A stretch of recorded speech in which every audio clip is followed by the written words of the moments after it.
Hello, everybody, and welcome to the Hebrew Canaanite channel. My name is Alon, and today I have with me, as usual, recently, my amazing girlfriend, Tamar. Hello, Tamar. Hi. Tamar, you want to tell our viewers, Tamar is stepping up in the world. I have now designated her the official host of this program. And Tamar, you want to tell our viewers what we will be talking about today? Yes, so our last live session was about the anti-Zionist Congress, and we talked about why Alon decided not to go there, and we touched upon a lot of points, but we both saw that there was a lot of points that we didn't get to in the end, and some of these points are actually very central, very important points that we didn't get to in the end. As well as a lot of comments that we got, and some really kind of constructive comments, and other just like straight out negative comments. Yes. So we wanted also to take this opportunity to use those comments to go into some of the topics that we left untouched or that we didn't go into deeply enough, and to expand on them more, because it relates to many different issues, and it relates to issues such as the way that different struggles for oppression connect and relate to each other, and how do you deal with it when it doesn't align, and what does it mean when those don't align in your environment, and conflicts that ensue from that, and a lot of the silencing that we all can experience in our struggle for freedom and ending the oppression for different groups, and different tactics that are used in silencing. So a lot of things that we wanted to go into a little bit more deeply. But we'll start out by stating clearly, and I think this is kind of going back to basics, standing clearly what is our stance, and everything else that we say and everything else that we do derives from that basic stance. And Alon has said it many times, but I think it warrants repeating, especially in this context, to say one more time very clearly, very clear terms, what is our stance. And this is a statement that can be referred back to time and time again. And whenever you want to say something or criticize something or think about what we're saying, keep that in mind and see and then you'll see how it aligns with this basic stance that we have. So, so Alon, you want to define our kind of. So first of all, someone is saying finally made it to a stream. So welcome, love from Kfar Saba. So it's amazing to see that we have people who actually live in occupied Palestine, like us, Yes. who join this live stream. And I looked up Kfar Saba to say on the ruins of what Palestinian village it was built, because this is a common theme when you're in an Israeli city or town. You can always look up the history and find out that it was built on the ruins of some Palestinian village. And it turns out that's what it says on Wikipedia, that Kfar Saba was built on a Palestinian city of the same name. A Palestinian village of the same name, Kfar Saba. Kfar Saba? Yes.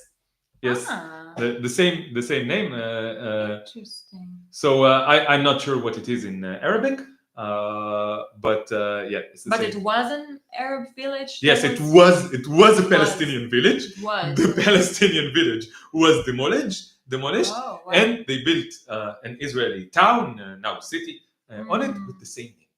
This is a rare occurrence, but yes, because it's also a Hebrew word. Yes. So, Kfar Saba means the village of the grandfather. I don't know. It probably doesn't mean that in Arabic.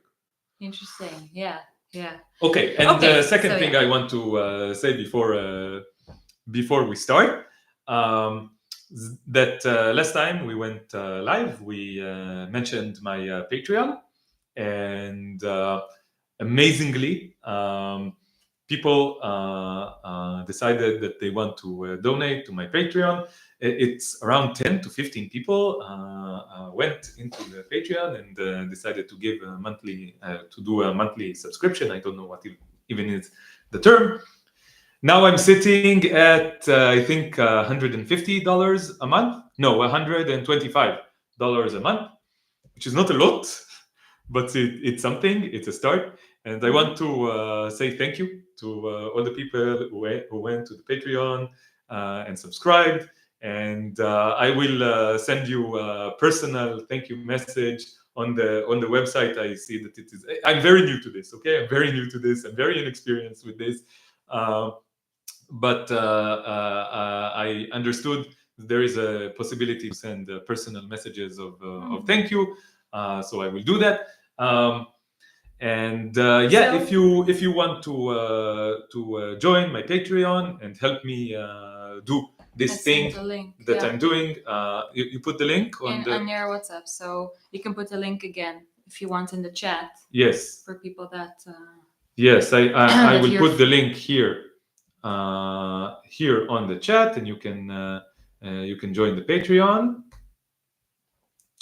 So this is what I will do now. And yeah, hopefully at some point I will be able to do this activism that I want to do this spreading of awareness and education and thought and discussion and create a community and all these things that I want to do with the end goal we will specify shortly, but with the end goal of ending all oppression and liberating everyone, every single living being. This is my end goal.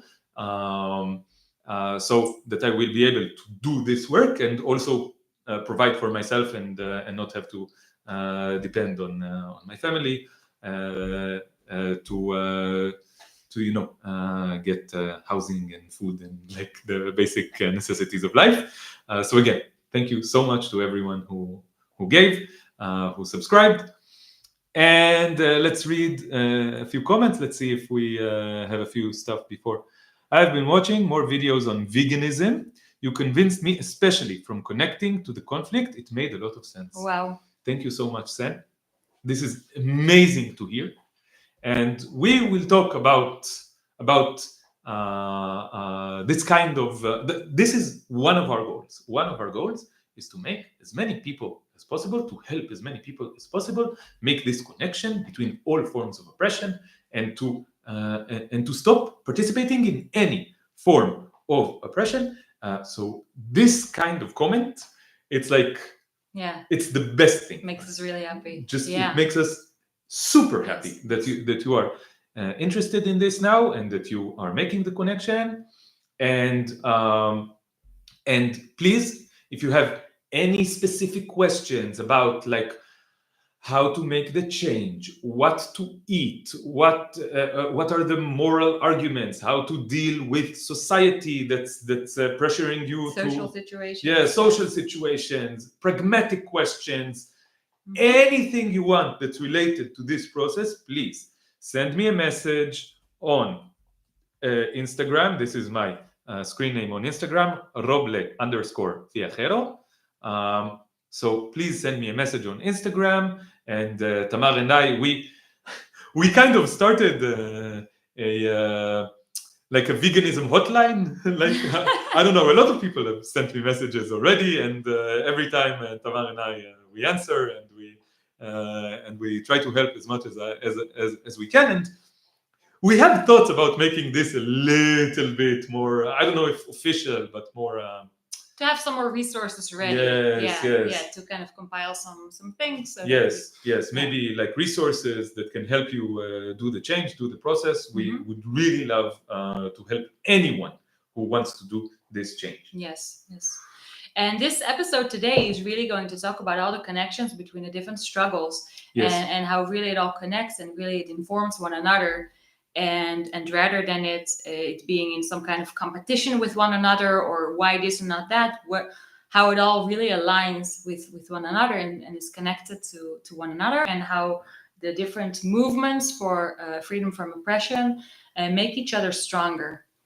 So this is really going to be one of the things we talk about. Yes.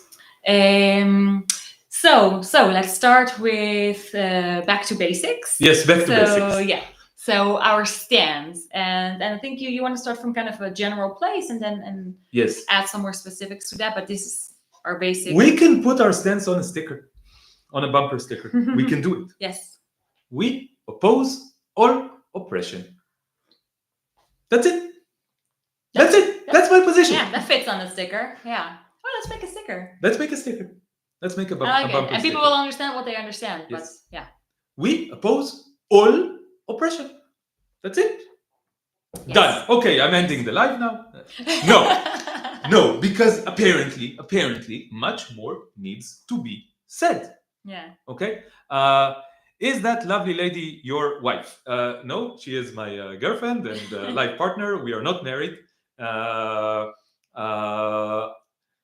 Can I say we don't believe in marriage? I don't know. It doesn't matter to us. Yeah, it doesn't matter. Yeah. It doesn't matter to us. We've been together for over 2 years now. Like 2 years and 2 months, I would say. So that's a long time. And we will tell you a few things about our relationship and the history of our relationship because it's kind of connected to the things that it'll come up. Yeah, it will come up. It will come up. So we are against all oppression. Okay, let's say a few more things. What does that mean? So the way that I see it, we can just look, okay, let's look as cleanly as possible about the situation, about reality. So there is a planet in the solar system. It's a ball of iron, rock, and dirt, and water. Gas, no? And gas? No. In Israel, in Earth, there's no gas. Oh, okay. Not that I know of, but magma and stuff like that. Other planets are made of gas, like the big ones. They're made of gas. Oh, that's why you can't live there. Yeah, they're called gas giants. Ah, okay. Okay. And so this planet, this ball of rock, is called Earth. And by a miraculous process that took around 4 billion years, on this planet called Earth, there developed a new thing that we don't know if exists anywhere else or only on Earth. Probably it does exist on other planets, but it doesn't matter because on Earth, there developed through a process of evolution something called life. Life. What is life? Life is mysterious, but it is expressed in billions and billions and billions and trillions and trillions and trillions throughout history of individuals called organisms. Okay? And we see that now in the year 2025 years after a guy named Jesus was supposedly born, and around 4 billion years after the Earth formed, there's some problem with life. Something is going on. And the thing that is going on is called oppression. And this thing is where society is the connection, is the collection of all living beings, all those individuals, and the connections between them, the relationships between them. It is constructed.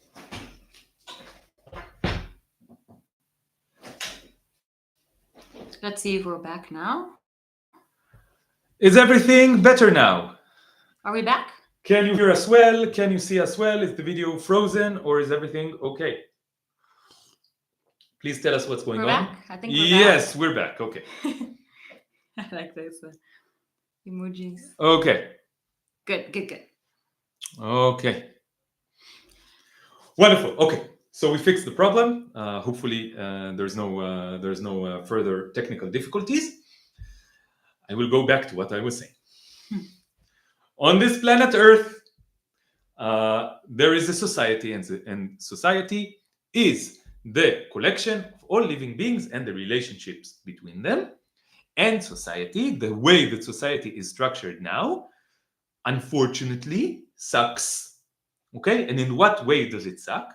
It sucks in a way that it is hierarchical. Okay? some individuals have more power than other individuals, and they use this power to exploit, to enslave, to be violent, to control, to kill, to steal, to do all kinds of stuff that causes suffering, that causes anguish, that causes fear, that causes a lot of things that we all understand because we've experienced them are negative and bad. And this is what we don't want to happen. Okay?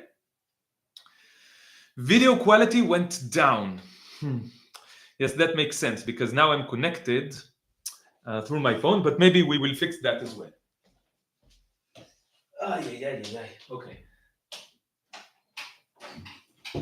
I seem to be connected to Wi-Fi. The regular. We will try to fix that very soon, but for now, the audio is what matters. Yeah, but our facial expressions, they're a huge part of this, right? Okay. In a few moments, I will try to fix it even better, but for now, let's continue. So we are against all oppression. We are against the situation in which some individuals have more power than others, and they use this power to create suffering, to inflict violence, to use other individuals for their own benefit, and to limit the freedom of others. We want everyone to be free. We want everyone to be happy. We want everyone to be equal. We want everyone to work together. We want everyone to love each other. We want everyone to cooperate. We want everyone to have a good life and every opportunity to do anything that they truly want without hurting anyone else. Do you agree, Tamar? I agree. The ideas are quite simple, and it's also something that most people, they would say, well, it's hard to disagree with that. But apparently it is something that most people in practice, I don't know if they don't agree with it, but they're so used to a system that is oppressive and that is hierarchical. Even the most free among us, among humans, that is,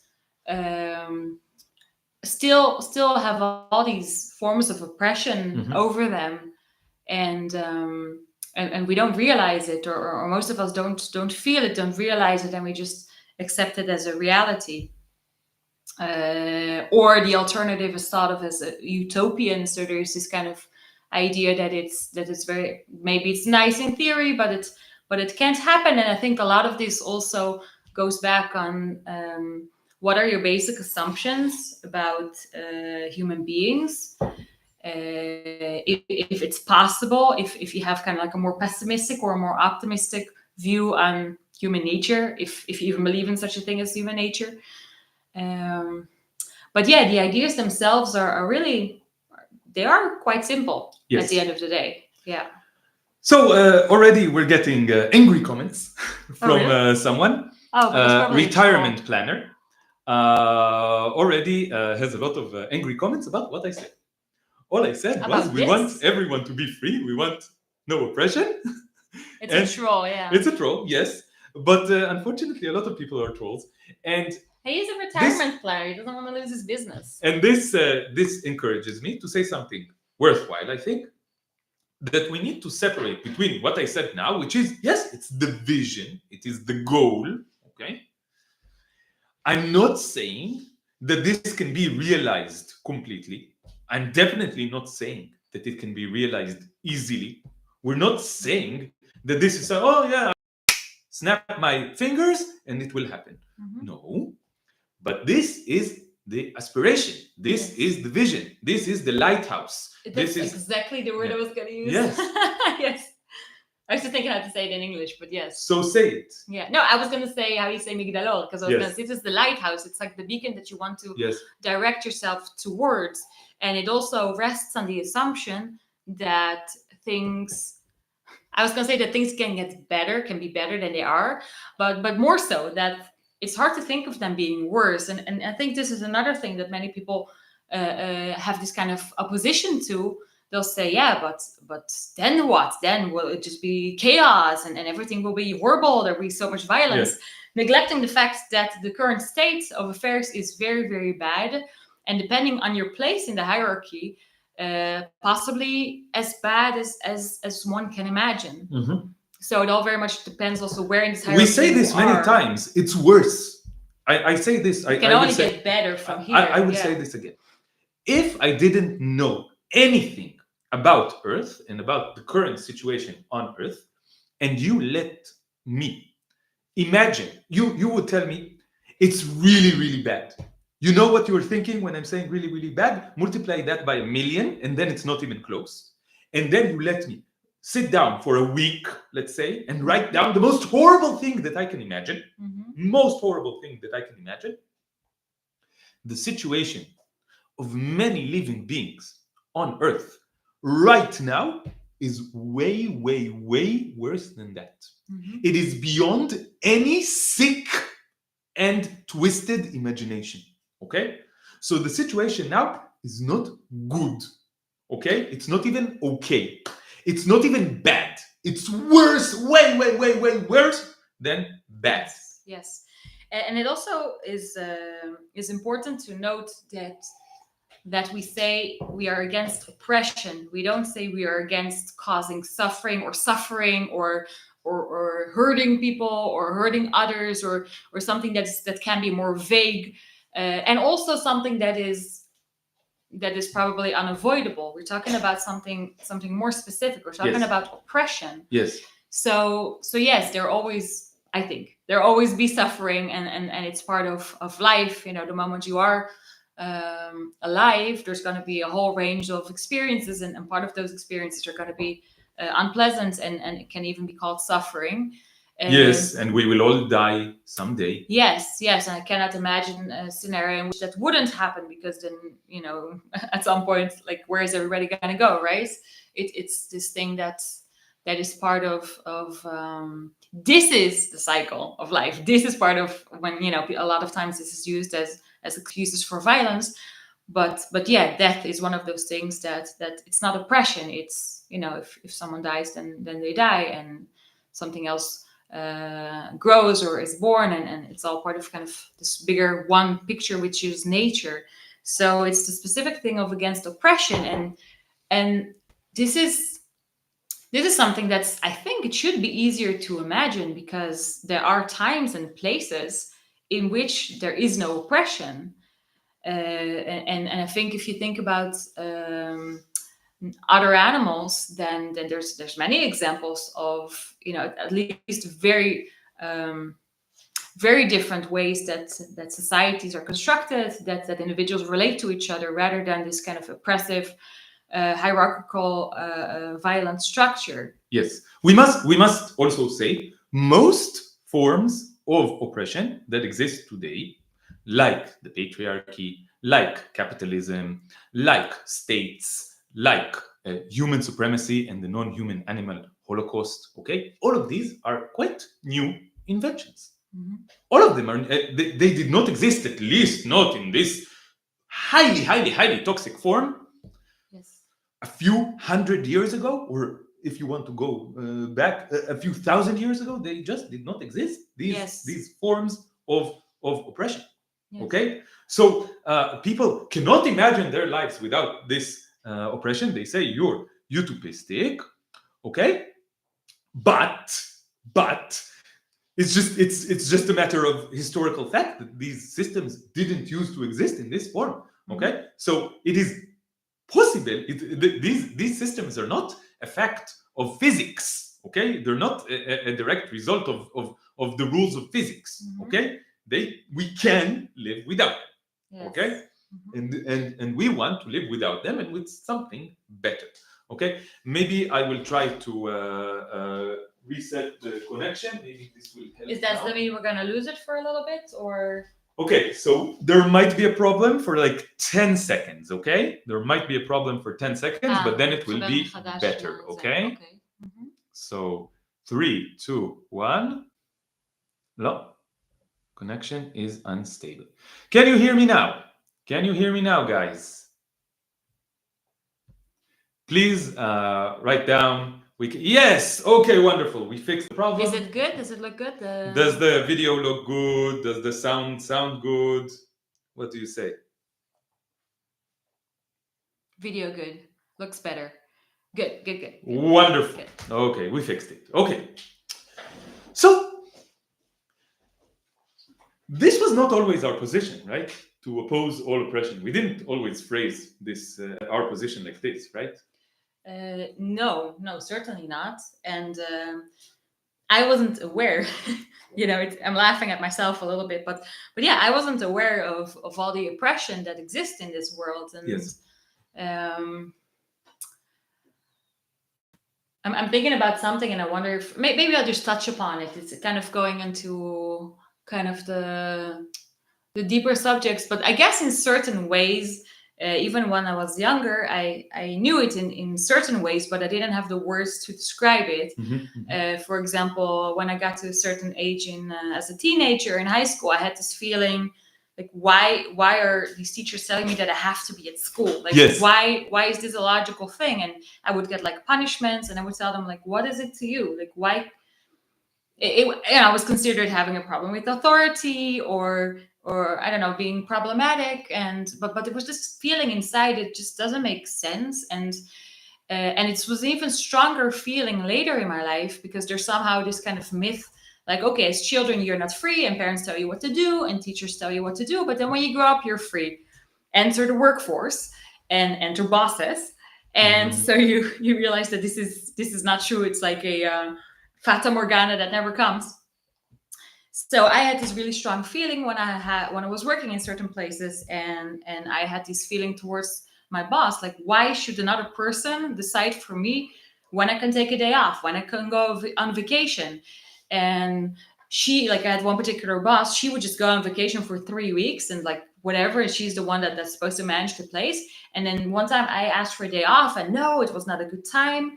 And this made me really angry. And it felt like oppressive, but I didn't have the theoretical or the political understanding and framework to put it in these terms. But this is an example, and of course it's a small example, and only later on did I come to understand and come to see really big systems of unbelievably deep and totalitarian oppression of other groups. I'm relatively privileged. Whenever I talk about privilege, it's always relative to other groups. So I'm relatively privileged in comparison to many other groups that are oppressed in much more totalitarian ways, such as, for example, the Palestinians, and such as the non-human animals in the animal slavery industries. So I think you raise a good point, that we all know what oppression feels like when we are the victims of the oppression. Yeah, people can say, "Oh, oppression! It's such a vague term. You don't know how to define it." Maybe it's hard to define with like specific words, but we all can feel it. We all know it when we're the victims of it. And I think that this raises another point that we try to make very explicit in all our conversations, that to truly understand oppression, to truly fight oppression, you must look at it from the point of view of its victims, okay? Yes. Not from the point of view of the oppressors, but from the point of view of the ones being oppressed. Not least because the ones being oppressed are always pushed out of the discussion conveniently. This is one of the major ways to continue maintaining oppression, okay? By pushing out the victims of the oppression. I'm reminded of all these different intellectuals, usually white males from Western countries. For example, a book by Steven Pinker, The Better Angels of Our Nature, which is the whole book is basically making the case for why, contrary to kind of pessimistic views on things, everything is just getting better. We're getting more moral, we're getting more wealthy, more happy, and everything is getting better. And this is really the case that he's trying to make.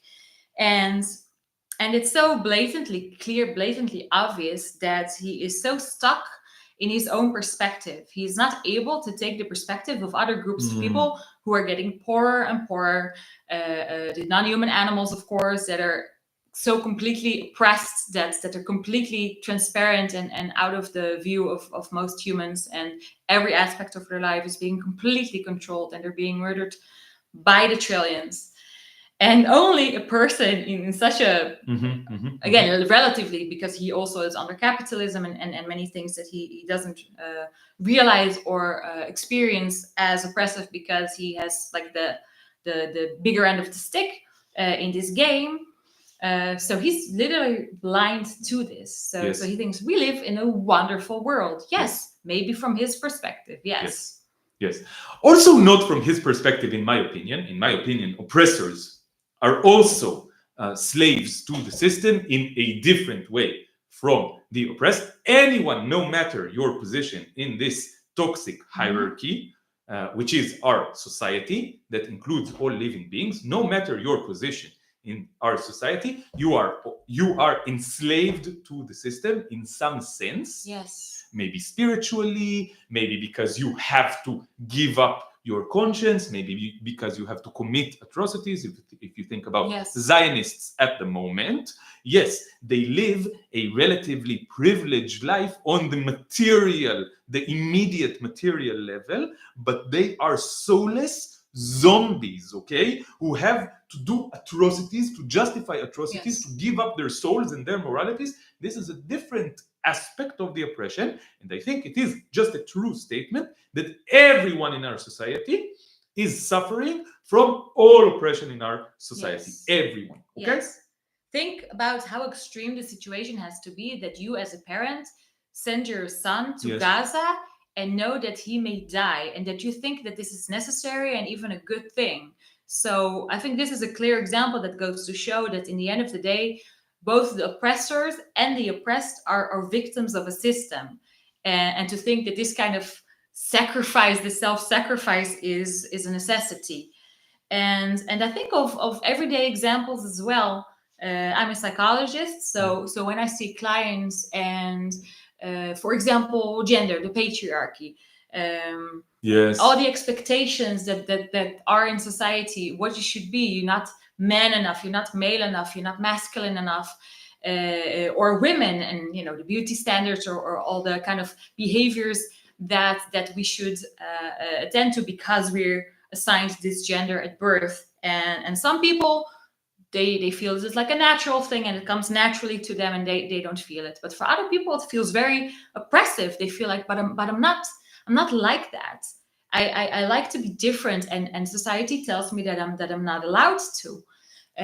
Or many people who have financial difficulties, and I also work with quite a lot of people, especially through the public health center that I work in, who are in very, very bad financial situations, oftentimes because of medical conditions. So then they at once lose their livelihood, and they're not able to make money, and they have a lot of, it's not like in the US at all, it's much better, but still they have a lot of expenses because of their health issues, and they become very poor. So they're miserable and they're sick and they don't have money. So yes, these are situations, these are also results of these oppressive systems that maintain and create inequality. So it really is relevant for so many people. And yeah, at the end of the day, I agree with Alon, for everyone, including the billionaires, because maybe it's easier to think that, yeah, sure, they have everything that they want, but their mind is a prison, and many of them, in order to get to the place that they are, I can't imagine what they must have done. I mean, how can they live with themselves? How empty are they spiritually? To think the way that you have to exploit others to become that rich. How can you have true, authentic, deep connections and love to other people? And oftentimes they are also haunted, probably, by this idea, which probably from generation upon generation has been fed into them, that if they are not that rich, then they are a failure. So I don't believe that billionaires are happy people. Yeah. So I want to say now about your T-shirt, which is really, really relevant to the topic of today. What? Our planet, there's two. Your Yes. T-shirt. Yeah. Yes, my T-shirt. So this is really the thing that we're that we're talking about, that we're all in this together and we're all connected together, and that our vision, our stance is really the belief that we want everyone to be free and equal, and we believe this will make life better for everyone. We don't believe.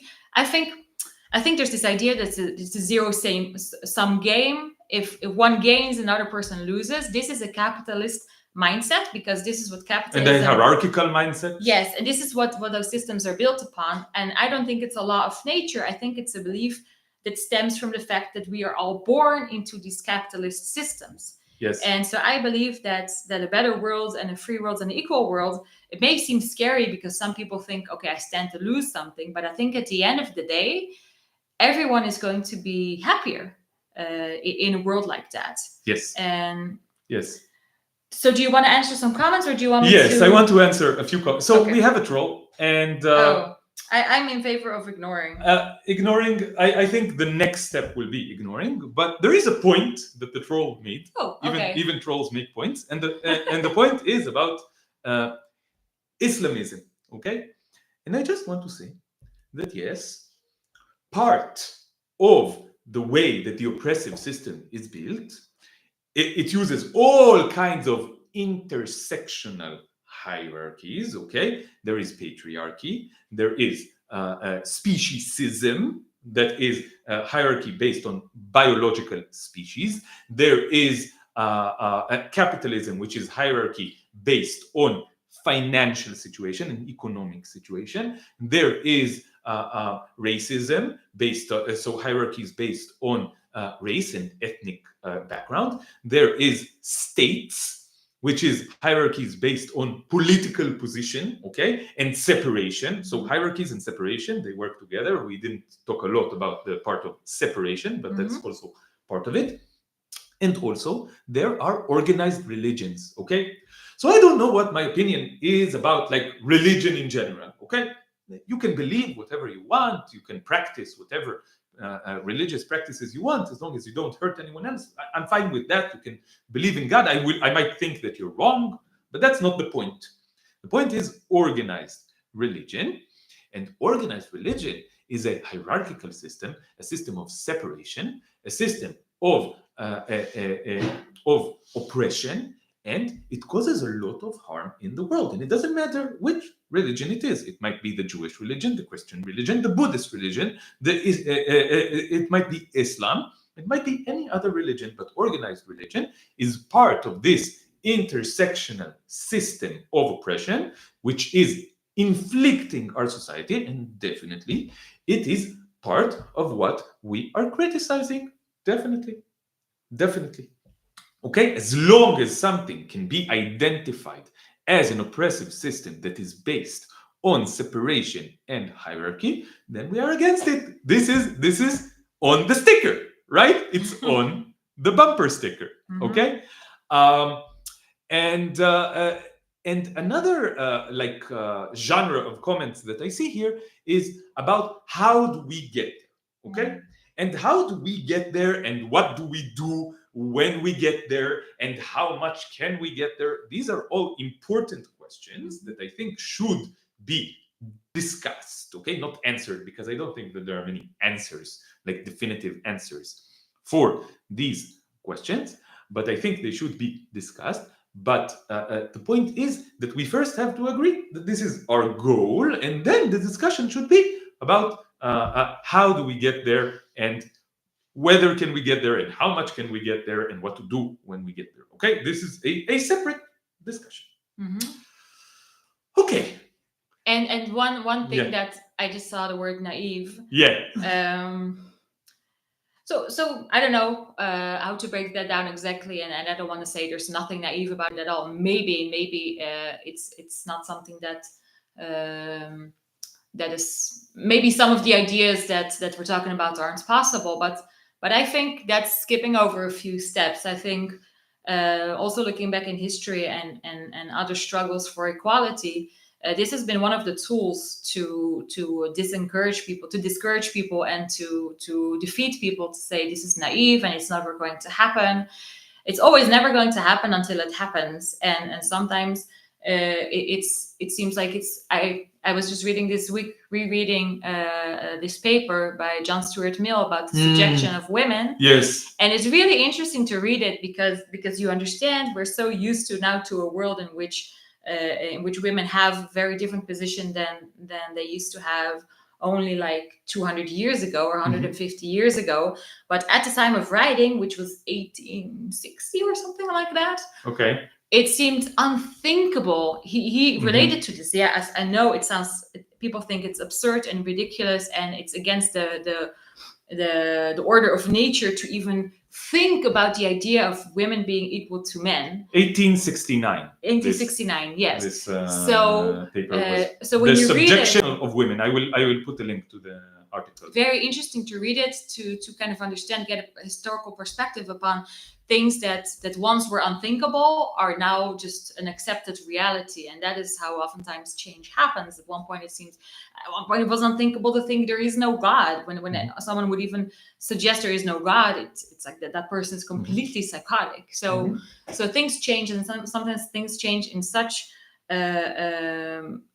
ways that no one at the time can even imagine. So then it's helpful to go back in history and to see what the outlook was on other issues and how much it has changed. Yes, and one other point that was raised by our troll, but we can refer to it as well, is you should challenge your positions. You are just what was the phrasing? I love that. You don't have an open mind. You don't challenge that. your positions. Yes. And newsflash: I was not born vegan, and I also was not born anti-Zionist. So I am actually one of the people, and so is Alon, that we have very much changed our views on many things. We grew up in the capitalist way of thinking, in the patriarchy, in Zionism, in carnism, in all these systems of oppression. And yes, we are the ones that changed our minds. And it wasn't easy. It wasn't easy, yes. And I'm sorry, but it seems to me that the opposite is true. That people who are inside patriarchy, inside capitalism, inside human supremacy, inside statism, inside organized religions, are those who don't keep an open mind and those who don't change their minds. And if we want to be like I mentioned before about our changes that we went through in our relationship, okay, 2 years ago, Tamar and I used to think in a very different way. Okay, our opinions and our worldview developed heavily in the last 2 years, since we were two different people when we met. Okay, we were different people, and together we grew and developed, and not just together, but with a lot of discussions, a lot of thinking. And I don't feel like I'm a closed-minded person. I feel like I'm an open-minded person, and I feel like I'm surrounded by closed-minded people. I'm sorry that I have to say this, but this is what I experience every single day, every single moment.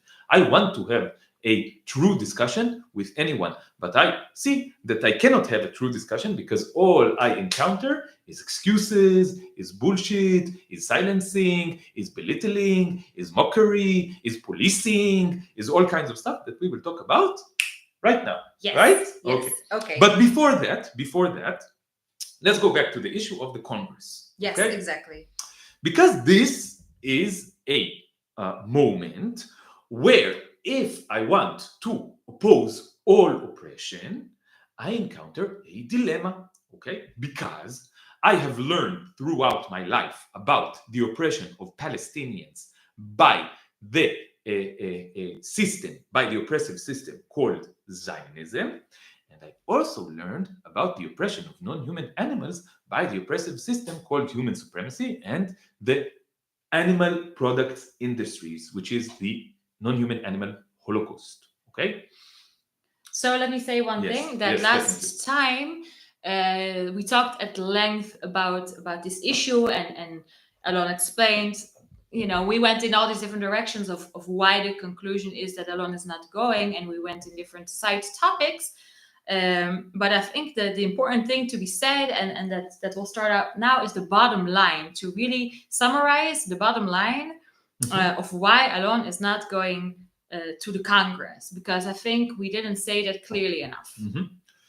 So the dilemma is, if I want to, supposedly, I want to oppose the oppression of Palestinians by the oppressive system called Zionism. So, if there is an opportunity to participate in an activity that is part of this struggle against Zionism and for the liberation of Palestine, I should go.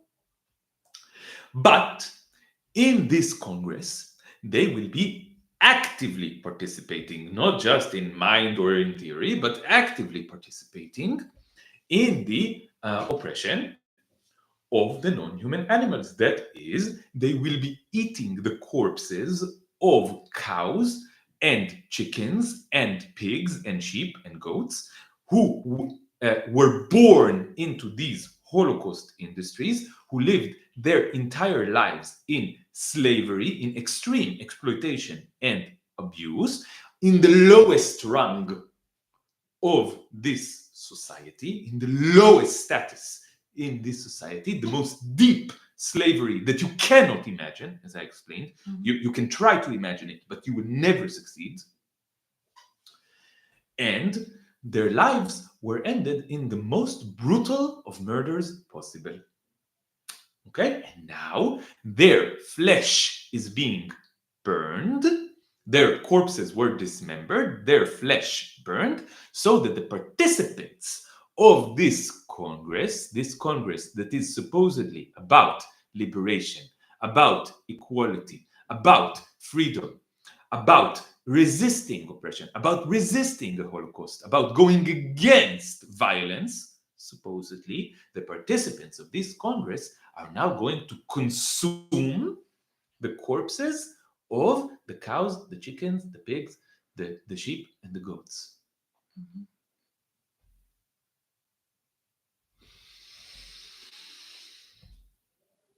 What to do? What to do? If, so here's the thing. If I go to this Congress, here's a fact. This Congress is not a Congress about liberation. It's not a Congress about equality. It's not a Congress about justice. Because what's more important than the words you are saying is the actions that you are doing. Someone can say, I'm for the liberation of Palestine, but if they pick up a gun and put on the olive uniform and go to Gaza and murder 50 Palestinians, then you would say, okay, you're not for the liberation of Palestine, right? Quite obvious. Quite obvious. So the actions that you take are more important than the words that you say. And the actions being taken by the participants of this Congress are actions of violence, of murder, of enslavement, of exploitation, of abuse, of participating in oppression. And this is done during the ceremony, the Congress. During the Congress. Yes, so this means that this Congress that brands itself a anti-oppression Congress has the actual results, the actual products of oppression on its very premises by its own financing. So and by its own participants. By its own participants, yes. So therefore, it cannot be called a anti-oppression Congress. It's anti a particular type of oppression. Yes. But as we said earlier, we are against all oppression and not just some oppression. And so this is a conflict. So this is the conflict that we talked about. And so in the comments that some people left, a lot of suggestions were made, and we started saying how we tried to talk to the organizers. And I want to add one point that we didn't get to, that we talked to Ronnie, and Ronnie, we talked for a long time. Ronnie Barkan is one of the kind of the co-organizers. Hold on, Ronnie Barkan is a very well-known anti-Zionist Jewish Israeli anti-Zionist activist. Okay, and he is one of the organizers of the Congress, and we spoke with him a lot about this. Okay, And what do you want Yes. to say about this? Blah, blah, blah. If you participated in the Congress, you would be normalizing the movement and subtly legitimizing the structures of oppression. No, Yes. this is exactly right. And this is in line with... I don't think subtly. I think the only word I disagree with is subtly. It's not subtle. It's bluntly, It's not subtle. yes. It's bluntly. And so this is along the legitimizing lines and of the idea of the BDS. And so if you agree with kind of the philosophy, the outlook of the BDS of that normalization is very harmful, then you should understand this position of going to the Congress is normalizing. So we'll get into other options of what can be done when we get there. But first, yes. Before we even deal with the subjects, I want to give a few analogies. Yes. Okay. Yes. First of all, I want to say that Yes. that people were telling Alon, okay, maybe do this and maybe do that, and so I think it's interesting to think about. We bring this up, and Alon, the situation is like, okay, we are anti-oppression, and Alon is anti all oppression and wants to go to a Congress. Hold on. What? Wiki with me said, okay, because of the non-vegan food. No, bro. No. It's not because of the non-vegan food.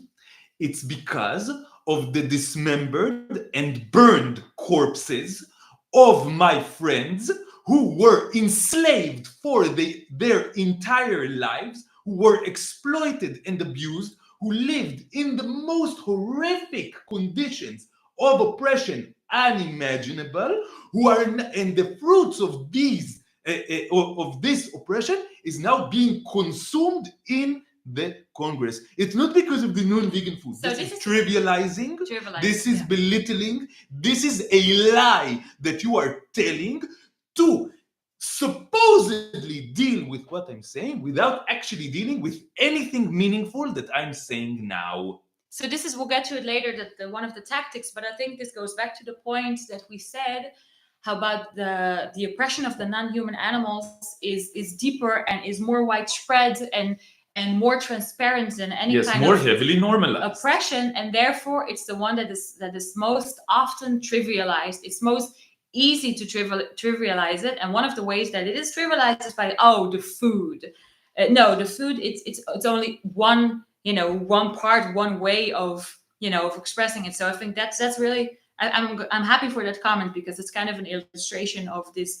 Not necessarily conscious. It's so deeply ingrained that people don't even realize. They don't mean to trivialize it. They just, to them, it's this food versus that food. And I think this is one of the way that the systems also want people to think about it. They want to think vegan food, non-vegan food. It's a matter of preferences. It's a matter of taste. And the animals who are the victims are out of sight. And the systems and the powers that be have a vested interest in this being the case. So even the words that are being used, they don't call it a dismembered cow. They call it beef. So it's of course it's no surprise that people deeply internalize this way of thinking, and this complete disappearance of the victims from the field of vision, and in their mind it's something trivial. So this is something that's one of the examples of why it is hard to deal with it, because you cannot say to a cow, okay, let's come and talk on TikTok or Instagram and tell us about your life. And this is one of the other ways that it's easier to make them disappear. They call the genocide in Gaza the first live streamed genocide. But cows do not have Instagram. They do not have WhatsApp. They do not have TikTok or Facebook or Twitter. They cannot live stream their own Holocaust. Sheep cannot do it. Chickens cannot do it. Pigs cannot do it. They are completely silenced. They are completely removed from all the spaces that we use to discuss anything of importance with each other. And therefore, they are completely silenced and completely removed from our space, okay? Yes. And then it's easy to continue to oppress them and to deepen the oppression even more and more and more. And one comment that we got is that it is already normalized. It's already normalized. But my question is, how do you stop normalizing something? And participating in the normalization of it, perpetuating the normalization is not the way. So this is why it's so difficult also to fight it, because it is so normalized. It's like, okay, so what do you do? So one of the ways that this normalization also expresses itself is that the tendency for people, when we talked about this, the tendency is to tell Alon, oh, maybe you should do this and you should do that, rather than think, wait a minute, I am going to write the organizers of this Congress. I shouldn't talk to Alon because Alon is on the right side of this issue. Alon is anti-oppression. I shouldn't tell Alon how to kind of like deal with it or navigate it or bring it up. I am going to write right now to the organizers of this Congress, and I'm going to ask them and tell them, like, why are you having this supposed Congress, which is supposed to be anti-oppression, while literally serving and participating in another type of oppression while doing this Congress. So I think this is a result of both normalization and kind of the power dynamics of majority versus minority. So whenever you're the minority and you're in kind of like a position of weakness, then people are, I think we internalize this as well. Like we feel like we are the ones that have to do something, or we're the ones that have to fix something, and we're the ones that have to explain something. And rather than thinking that no, they're the ones that should be turned to, they're the ones that should be challenged here directly, of asking them, like, talk to them, don't talk to Alon, talk to them. Yes. Like why is this Congress not vegan? And you can do this in a very polite way, you can understand, you can explain your points, etc. But I think this should actually be the first address to think of what can be done about this. Yes, so this connects to two very deep points. One is, maybe I will start from the deepest one. It's not complicated, but I think it's deep. It relates to burden of proof. Okay. Mm-hmm. Oh, this is also something in the subjection of women. Oh, you should really read the. Yeah. I say article, but it's like 70 pages long, so it's like more like a mini book. But he also explains in this article the kind of the whole inversion, like why is the burden of proof on him to explain why women should be equal to men. And that is, in his time, this is the situation that he was faced with. He had to prove why women should be equal to men, rather than society explaining, or anyone that holds the position that women should be inferior to men or have a lesser position, rather than them having to prove why should they be inferior. So about the deep point of burden of proof, when you support violence, when you support oppression, when you support something like this, something negative like this, and someone else objects to it, who has the burden of proof? The burden of proof is on the one who supports violence. The burden of proof is on the one who supports oppression. But unfortunately, because most people do not think in this rational way, they don't go, okay, what should I decide to do? What are the evidence? Who has the burden of proof? I will think logically about every single step, and then I will choose my action. Most people don't think about this, about anything in this kind of way. What usually happens is that people go along with norms that are the result of power structures. Okay? So, unfortunately, the end result of this is that the burden of proof moves from its natural place, those who are justifying violence, justifying oppression, justifying causing harm, and actually doing it along the way. Why would they justify it if they don't participate in it? They justify it so that they can continue participating in it. Yes. To the ones who are resisting it. And here is the situation, okay? I ask you, who is the problem in this case? Is the problem the one who is against murder, who wants equality, justice, and freedom for all, who does not want any oppression? Or is the problem those who are actively engaging in oppression for no reason whatsoever? And if you remember that the burden of proof is on them, and you demand explanations from them to their choice to continue oppressing, you will get bad answers. The only answers that you will get is, and the real answer is, Oh, we don't give a fuck. We like the taste of these products of enslavement, exploitation, and oppression. We like the taste of the sandwich with the corpse slightly better than the taste of the sandwich with the tofu or anything else, any plant-based product. So we will continue doing it.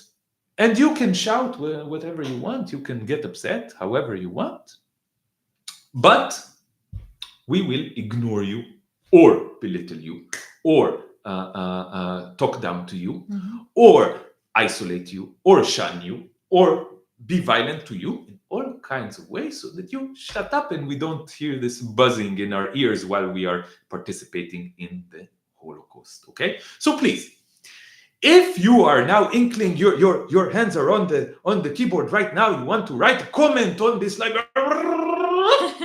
please stop yourself and ask yourself whether you want to write a comment to me to explain to me why I should change my ways, or maybe it is a better thing to go to the website of the Congress. There is, like, if you go on your phone to the website of the Congress, there is a button, and the button has the WhatsApp logo on it, and you click and you send a message on WhatsApp to the organizers of the Congress. Please do it. Yes. And please respectfully, or you can send a personal message to Roni Balkan if you want, I don't know. Please respectfully explain to them that their Congress is based on enslavement, exploitation, and oppression. It is not a pro-liberation Congress. It is a pro-Holocaust Congress. It is not an anti-Nazi Congress. It is a Nazi Congress. Explain this to them as respectfully as possible when you are telling someone that they are taking part in oppression. And it's really hard to be respectful in this situation, but what can I do? As respectfully as possible. And demand answers from them, not from me. I explained my position. Okay? Okay. I had another deep point, but I already forgot it. Everything takes so long. We are now at 10% of the things that we prepared. Oh, I want to make the analogies. Okay? Yes, okay. I was just going to. Yes, let's make the analogy. Yes. No, but this is why you're saying why you're going into this, because this is a response to people criticizing the decision, and is something along the lines in the vein of, no, but you should cooperate and you should set aside these differences. There is a larger cause here, and by not going, I think even there was just a one comment, so I'm not saying many people said it, but it's just maybe as an example, and it might represent the ideas of more people, that if you're not going, then you're actually putting the non-human animals above the humans. So this is a response to that kind of line of thinking. So let's go into the analysis. What are you doing? I'm just answering someone who told me that I'm losing my cool. Obviously, you don't watch this channel very often. Because this is the way that I am. I get angry about oppression. I get angry about hypocrisy. I get angry about people doing stuff that are the opposite of what makes sense. I think we shouldn't. I think this is another thing, like the oppression of emotions, where we should all read Martin Luther King, where he talks about liberals and how negative peace and negative peace. They just want to keep calm. We should all be polite and calm. And if you get a little bit upset, because you're being oppressed or something like this, then you're being branded as violent. Whereas the actual violence is the oppression of the polite white person, the polite liberal. Yes. So I think one of these ways is, don't get so angry. It's one of the ways to kind of keep everybody in line. And the truth is that some things are so horrible that anger is the legitimate and the reasonable and the desirable response. Maybe the only proper moral response. If you see a Holocaust in front of your eyes, should you not anger, be angry? Exactly, yeah. Should you not be angry at a Holocaust? Should you be calm and relaxed and indifferent in the face of a Holocaust? I don't think indifference is the enemy of I don't think that's what everything you think. That's good, I think. Yeah. So let's make a couple of analogies, okay? Yeah, he said he's new here, so I'll get used to it. Let's make a couple of analogies. And I will tell you a true story, okay? True story. In October of 2023, Tamar and I were in Tel Aviv, and we were walking in like the north part of Tel Aviv, and there is a vegan restaurant there. And this vegan restaurant is called J17. And it's a nice restaurant, and I went there a few times before, and I had some vegan burgers, and the owners are nice, and they're vegan, and they're activists, and they're dedicated to the struggle for the liberation of non-human animals from the non-human animal holocaust. They are serious about it, okay? And they opened the restaurant, which is part of their activism action, okay? And right after October 7th, when everyone around us in Jewish Israeli society lost their fucking minds, okay? The little sense that they had, they lost it completely. J17 decided to do the following thing. They decided to do something that, from their point of view, was a very positive thing, was a good thing to do out of the kindness of their hearts. They collected volunteers from all around the country, volunteers who are also vegan and also activists for the liberation of non-human animals, and also truly believe in that cause, and also thought that they were doing a very good thing. They decided to collect a lot of volunteers and start an operation to prepare vegan meals that will be sent to Israeli soldiers in the front lines in Gaza. This is what they did. And we were walking and we saw this operation ongoing. You remember this scene? Yes, they were preparing the packages. Yeah, we saw like dozens of people there preparing packages of food, of vegan food, that we knew would be sent very, very soon to the warriors in Gaza, to our brave soldiers in Gaza who are protecting us and our security and our country. And I saw this. Do you remember how we reacted in this situation? I think you got quite angry. I got quite angry. I was disgusted by what I was seeing. I wanted to throw up. That is supremely fucked up, yes, says Georgie. I hope I'm pronouncing your name correctly. If not, please correct me. That is supremely fucked up. Suddenly, our friend Georgie is not for incremental change. Suddenly, he is saying that. Did you say that earlier? Incremental? Yeah, incremental change. Oh, is he doing a? You were advocating for being pragmatic. Okay. You're not pronouncing it correctly. Okay, but don't bother. I'm sorry. Okay, I'm sorry. If, you will teach me. Record a message on Instagram and send me the message on Instagram. What kind of name is it? Is it Hungarian? Is it Hungarian? Anyway, Georgi, is that closer? Never mind. So Hungarian, yeah. Hungarian. Okay, awesome. Because the I saw the thing over the O. Okay, yeah. Anyway, this was extremely fucked up, yes, and I wanted to throw up, and I kind of hated the people there, and I was disgusted. And I had half a mind to go there and yell at them. Seriously. I think you kind of stopped me, like you said, don't engage, right? Yeah. Possibly, I don't remember. Yeah. Because I kind of wanted to engage with them and yell at them and argue with them, but to be honest, it would have been a very stupid thing to do. Yes. Stupid thing to do if I had done that. Okay, but I kind of wanted to do it because it was fucked up. Yes. Okay, it was definitely fucked up. And now that you and I believe that the vast majority of my viewers, those who aren't hate watching because they're Zionist, would agree that this is fucked up. This is fucked up. Absurd. And you would never tell me you should. Here's an idea. As an animal rights activist will tell you as a vegan.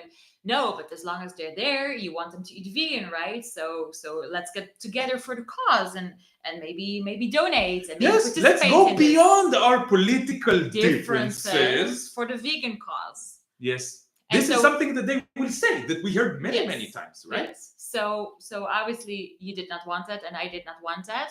And this is an analogous situation to participating in. One second. don't spoil it yet. Okay, let's go deeply into this. What would you have thought of me if I went and helped them pack the vegan lunches that would be sent to the soldiers now in Gaza, killing Palestinians as we speak? What would you have thought of me? I think you would have thought of me that I'm insane, okay? Insane, and definitely not a principled person who supports liberation for all, and definitely not someone who is against all oppression, correct? But here is a fact. All of the vegan activists there, if I had told them my reason for not participating in it, would tell me outright, you are insane. They would tell me, not just, they would tell me I'm a traitor and I'm stupid, and they would tell me that I'm going against the vegan movement, that I'm damaging the vegan movement, that I'm going against the animals, that I'm not committed to the animals, and that I'm not a real vegan, blah, blah, blah, blah, blah. They would tell me all of this. How do I know? Because they did in different situations, okay? They all did, okay? Question: what is the difference? What is the difference between that situation and the situation of the anti-Zionist Congress, where they're actively participating, actively eating the corpses of my friends who were exploited, enslaved, and slaughtered? What is the difference?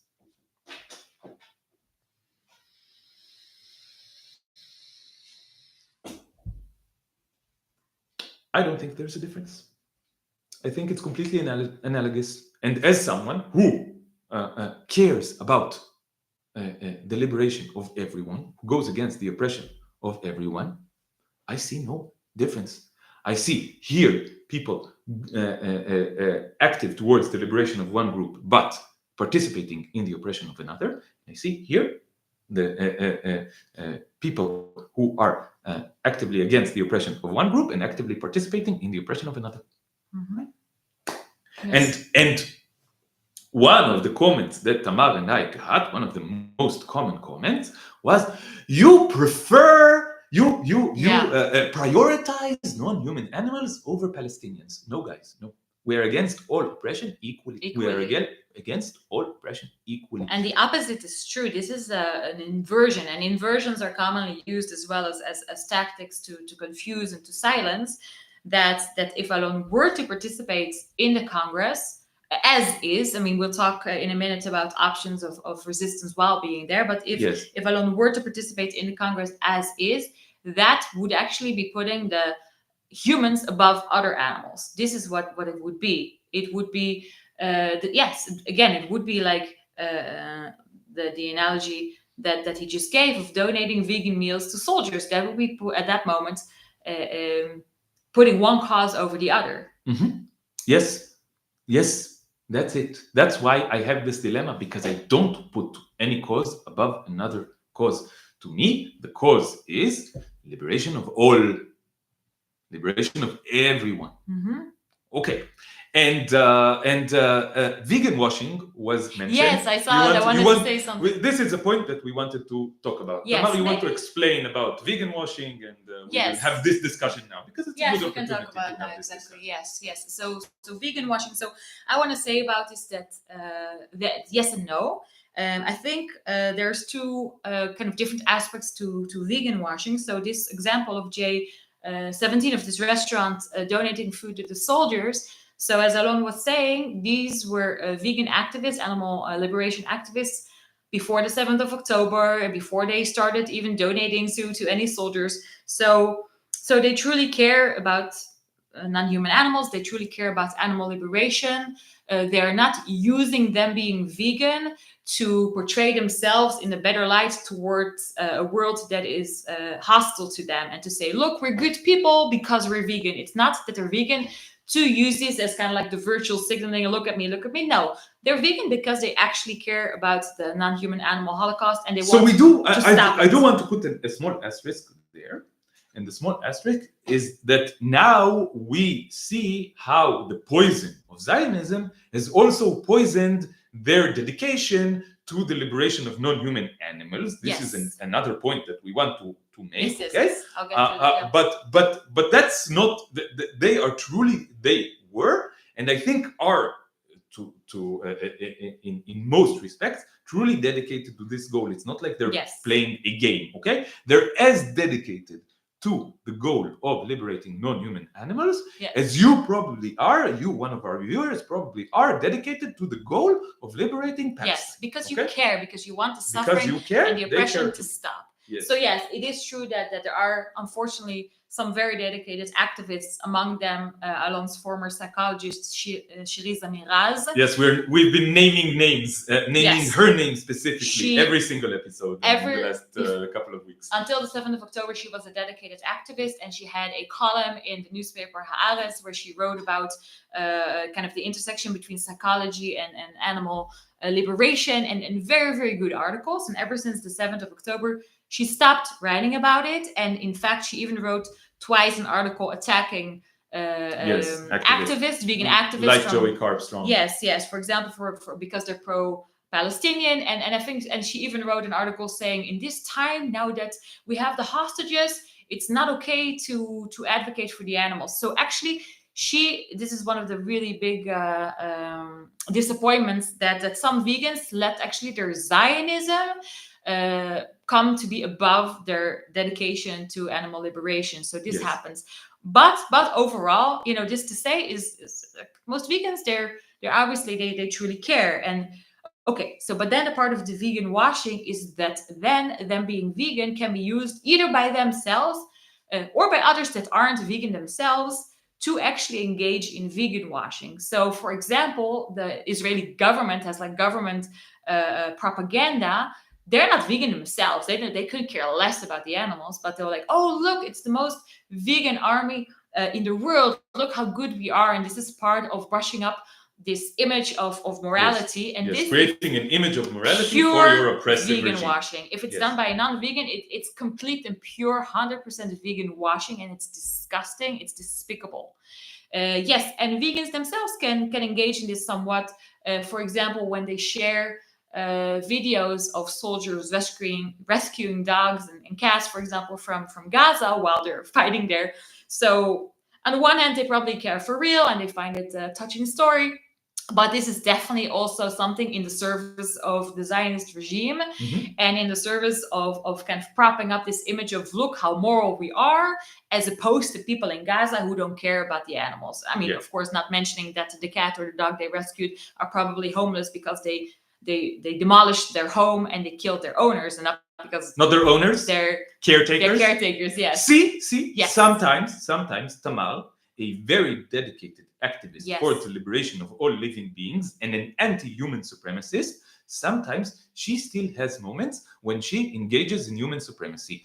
I also have moments where I engage in human supremacy as well. You know why? Because we were born into this cult of human supremacy, and our brains have been washed ever since the moment that we were born, and we have been indoctrinated into being human supremacists, and it's really, really hard to deprogram yourself completely. Probably it's impossible to deprogram yourself completely. We still have moments where we slip, and probably we still have moments that we slip all the time, and we don't notice most of them. Yes, probably it is so ingrained. It is so ingrained, and it's so internalized also by me that I will use sometimes speciesist language. That is a language that is human supremacist. That still has these habits of mind. So this is very, very strong, and this really shapes our thinking and the way we talk and the way we view the world. So it's really not easy to get rid of that. So okay, so yes, the vegan washing is a despicable phenomenon. When especially when it's done by non-vegans, purely they don't care about the animals. They use the animals as tools to further their goal of showing how moral the Zionists are. Yes. And this washing, this phenomenon of washing, is there's also pink washing. Yes. And this is another form of the washing phenomenon. So one goal of the washing is to improve someone's image and to try to hide or take attention away of the immorality and to portray the morality, the supposed morality of the same group of actors. And another way of whether it's vegan washing or pink washing or this phenomenon of washing is just as despicable, if not more. Yes, it's even more insidious. Yes, I think it's more insidious. Is the kind of, for example, I have this example of the pink washing, where Zionists will say to pro-Palestinians who are maybe gay or trans or whatever, try going to Gaza, see how they will accept you there. So they're actually delegitimizing another cause, another case of oppression in the service of trying to undercut their point and trying to say that they are using one struggle to really justify the oppression in another on another front, even though they don't care. For example, they've never a day in their life done anything for the struggle of the but equality. even if they do care, it's still disgusting. It's still despicable. Yes. It's still despicable. Yes. You Yes. cannot use the fact that LGBTQ people are being oppressed all over the world, and also maybe in Gaza. Yes. Well, certainly also because it's all over Yeah, the world. also in Gaza, Obviously maybe there as more, well. maybe less. Yes. I personally More have- than in I some don't- places, less than in other places. Yes. I don't know.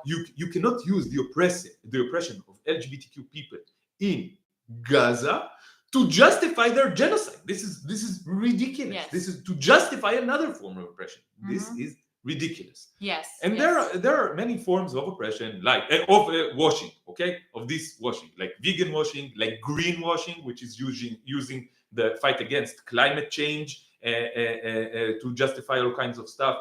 And there is pink washing, and also I don't know if this has a name, but feminist washing, where the Zionists used the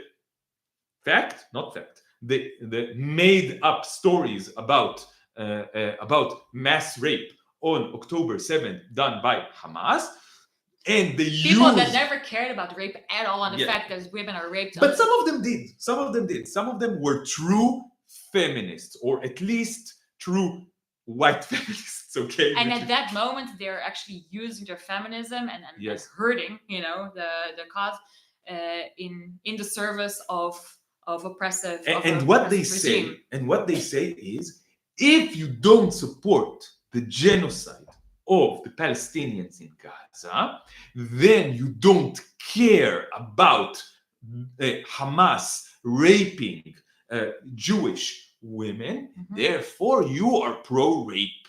Mhm. This is what they will say. So this is all kinds of washing.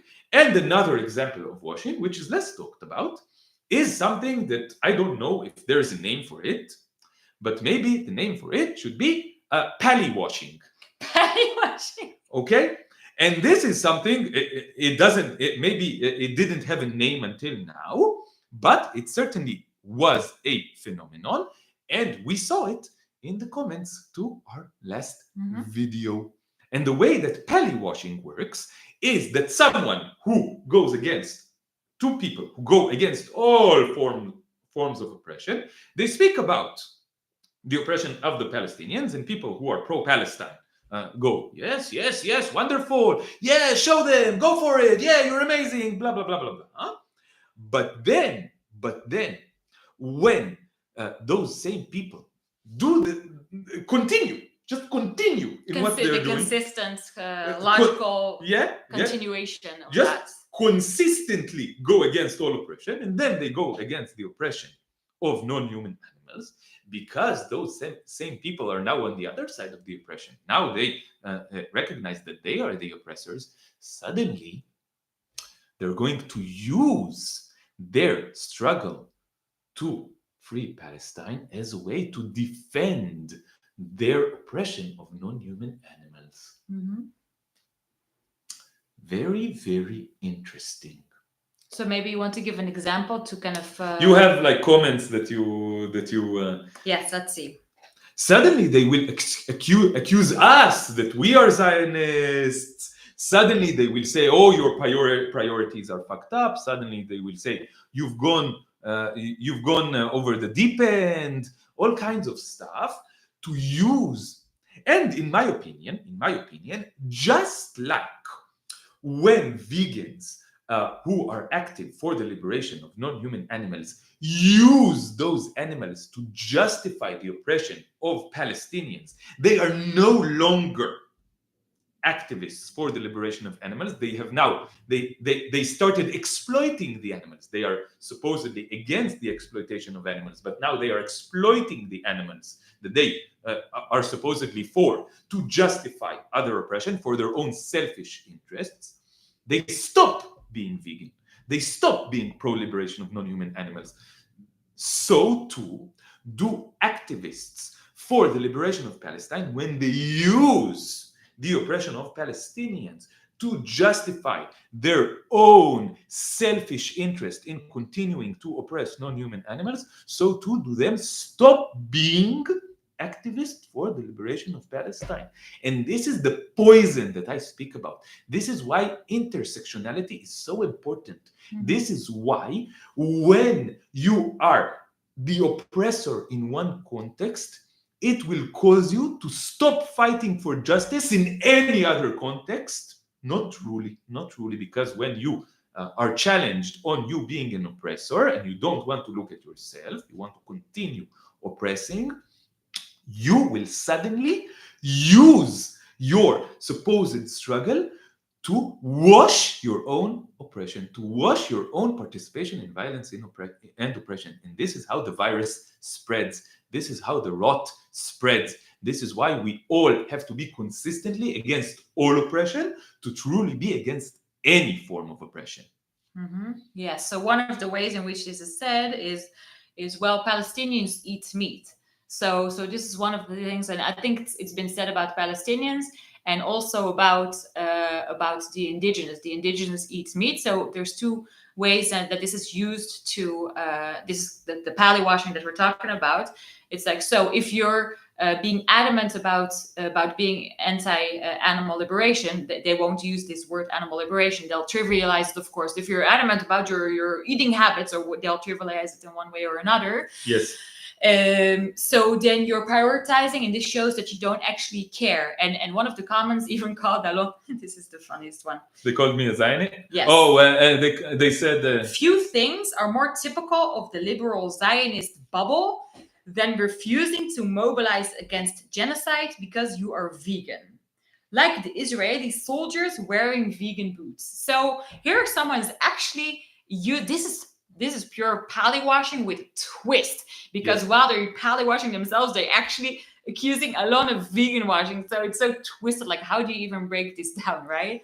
I will just say, I don't think that you can find someone who was born Jewish Israeli who is more consistent, and also vegan, who is more consistent in their opposition to the vegan washing of the Zionist regime than yours truly.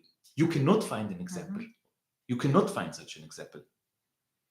And if you find yourself accusing me of doing vegan washing, then I think you've lost your way completely. I think you went off the deep end. Yes, as they said that to Alon, went off the deep end. So this is one of kind of, it's kind of like, I won't even call it a criticism. It's more of an accusation. Like, oh, by bringing this up, you not only do they say you care more about the animals or whatever, they say you don't care about Palestinians, and they're using Palestinians, which I don't know what it's like, but I've heard the statistic. I don't know if it's even true or not, but there's actually a high percentage of Palestinians that are actually vegan. I don't know what the percentage is. I don't know. Doesn't matter. Anyway, they certainly don't eat more, animals than any other population group. All human societies participate in this non-human animal. Some more, some less. The more wealthy the countries are, usually the more they eat animals, but they're actually using this fact that, like all other human groups that we know, Palestinians also eat animals. So therefore, if we are adamant in our animal liberation stance, then we don't care about Palestinians. And this is identical to what I have been told many times, and Alon as well, ever since I started voicing my my outrage and my opposition to what Israel's doing in Gaza, that I don't care about the victims of the 7th of October. Where, whilst it's obvious that it's them who don't care. It's them who don't care about the Palestinians being murdered in Gaza.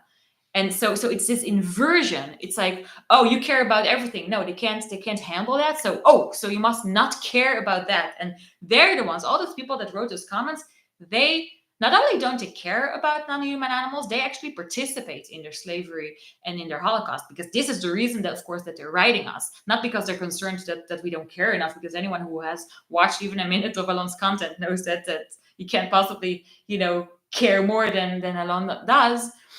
And yes, much opposite to an Israeli soldier, you're an anti-Zionist. So it's such a ridiculous point.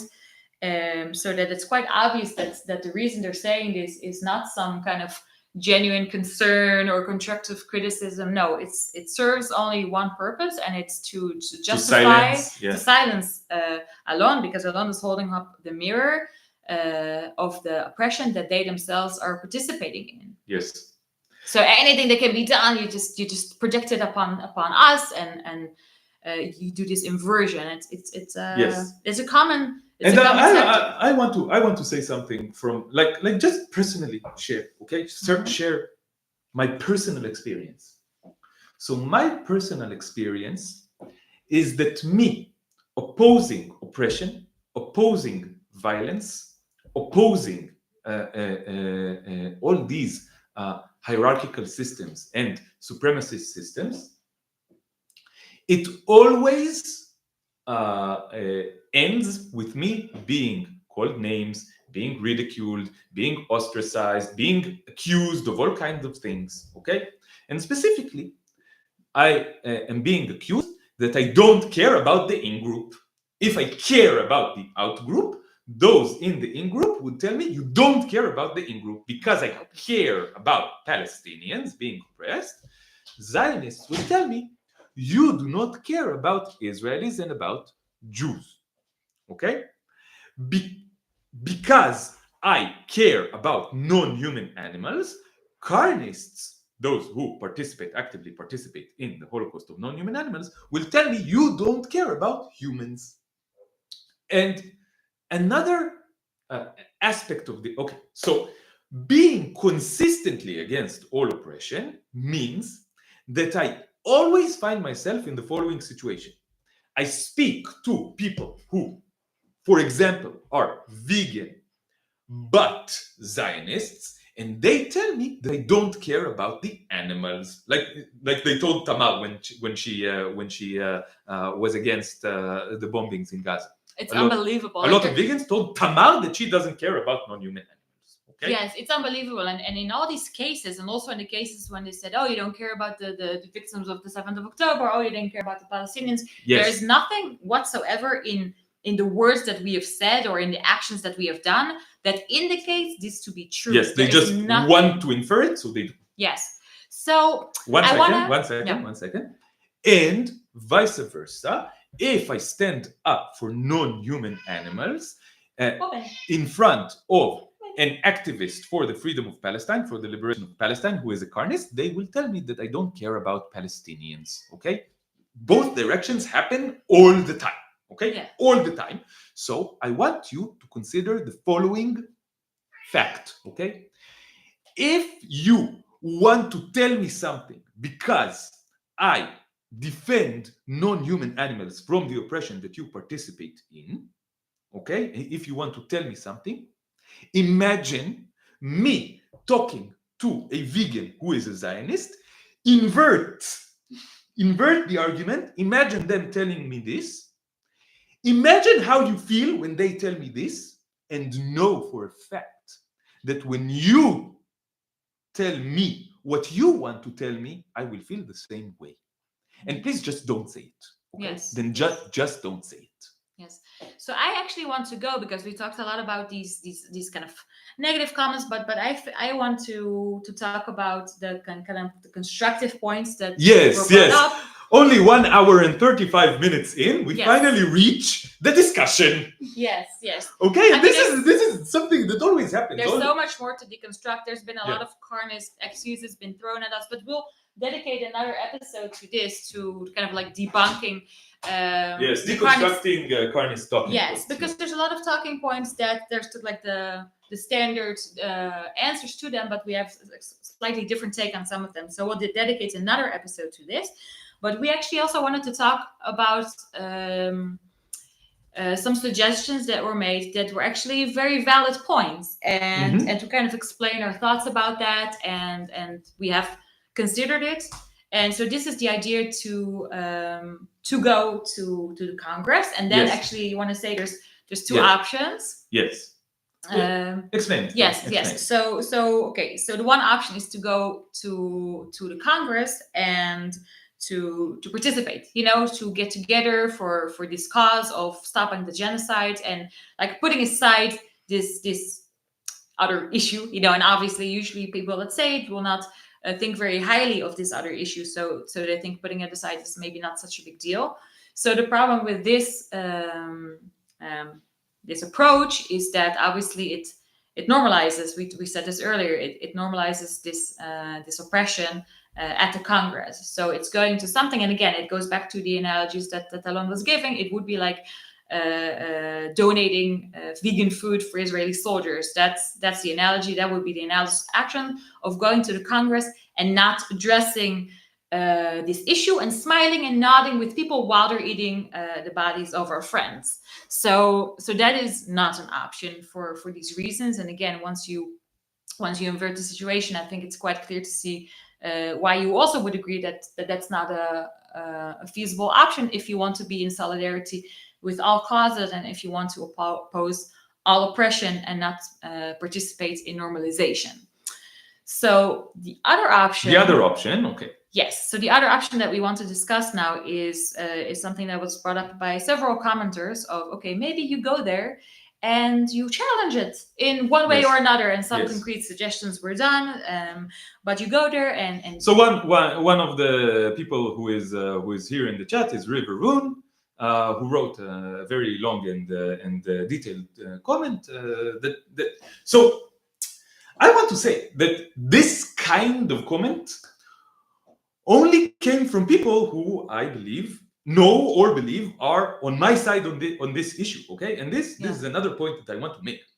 If you don't care about the liberation of non-human animals, if you actively participate in the oppression of non-human animals and in their Holocaust, I think it would be weird for me to take advice from you.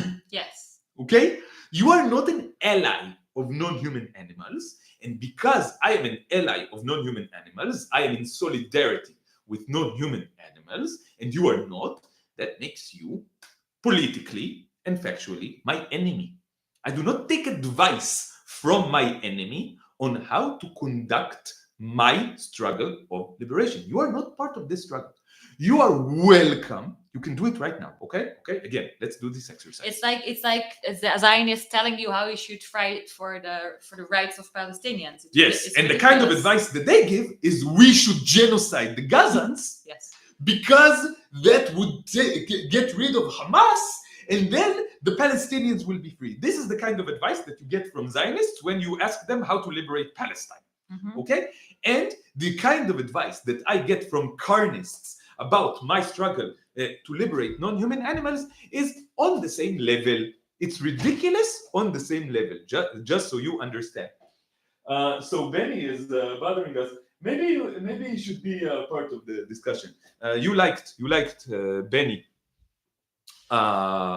You liked Benny when he participated in the previous episode. You want? Sakami can come in. Okay. Anyway. So I will not take advice from people who are actively participating in the oppression of non-human animals when I try to struggle against the oppression of non-human animals. However, some comments made on the previous video were from people who I know. Your argument sounds like a Zionist. What do you mean? I don't know. Let's. I think this is one of the commenters that was actually doing this pally washing in the comments. Okay. So let's get ready for some more pally washing here. It's really interesting Can be a good to illustration learn of how things. when I oppose oppression, I sound like a Zionist because.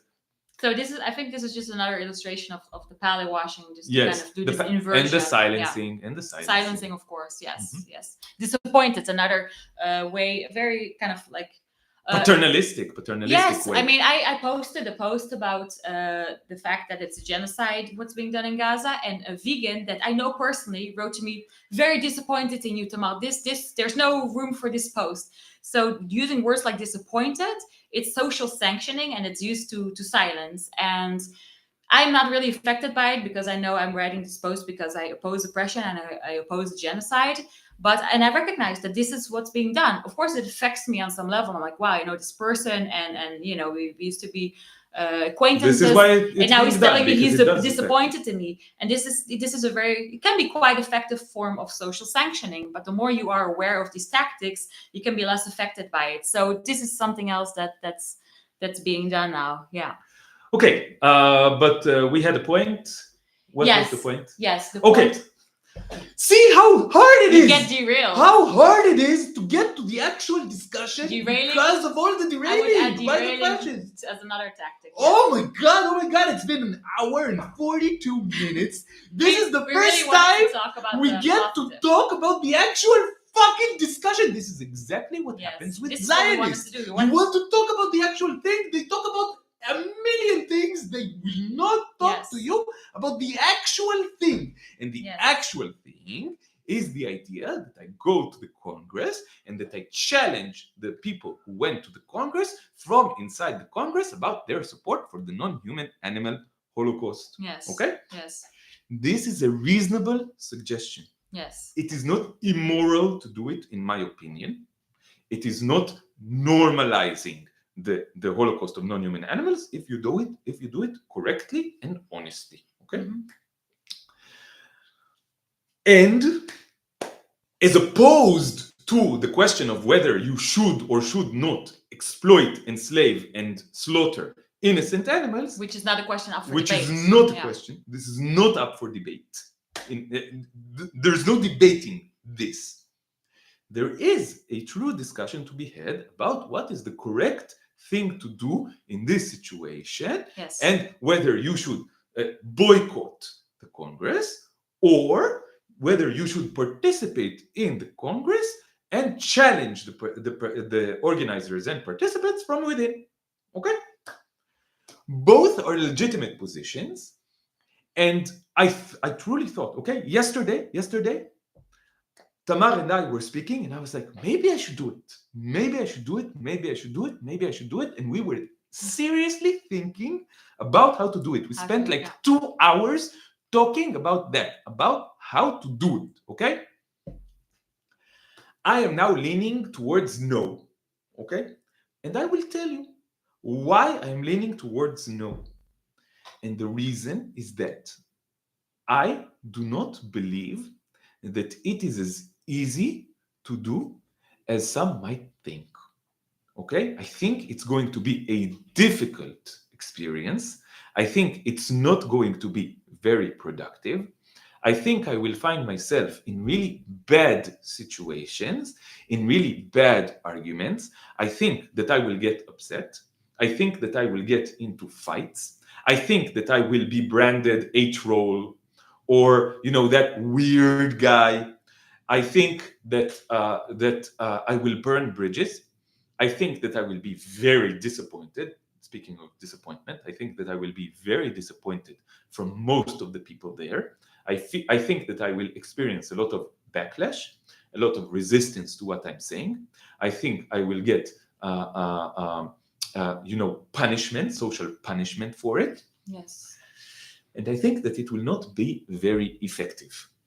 Okay? Yes. And you want to say something about first of all, we really thought about it, and this is also based on a lot of experience that we have and a lot of pushback. I think when I first went vegan, I did not know this. I didn't realize that when I talk about something that seems only good, it comes from only a good place and good intentions, that I would get so much negativity in return for that. I did not expect it. And the same with when I started speaking against Zionism and against what's going in Gaza.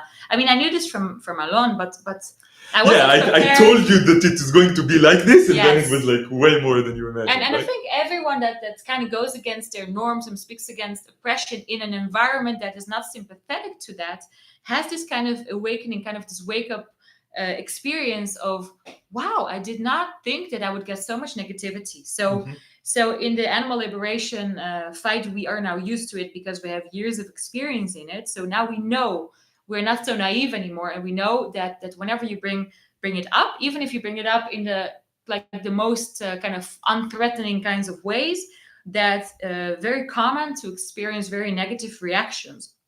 So it's one thing to suggest it, and we thought about it, and it's another thing to really think it through and to trying to imagine and picture and predict what it's going to be in practice. And I think when Alon said it's going to be, I think you used the word unpleasant or difficult, you said.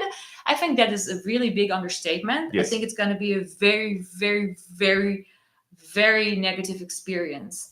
And one of the reasons why is that you would be standing alone. You would probably be the only one doing that. Yes. And I would have very few allies, if any. If any. And when you're doing something without allies, then it's very easy to ridicule that person, to trivialize that person, to attack that person, to ostracize and marginalize that person, to turn them into the, how do you say, like the crazy person of the village, like the village idiot, idiot, or the person like, why are you being so obsessive about this, or have your priorities right, and they'll even call him a Zionist, like being done here as well, and the whole toolbox will be thrown at him. Yes, and when I get upset about this, they will pull out violence. More of the tools to call me violent, to say that I'm crazy, to say that I shouldn't be there, and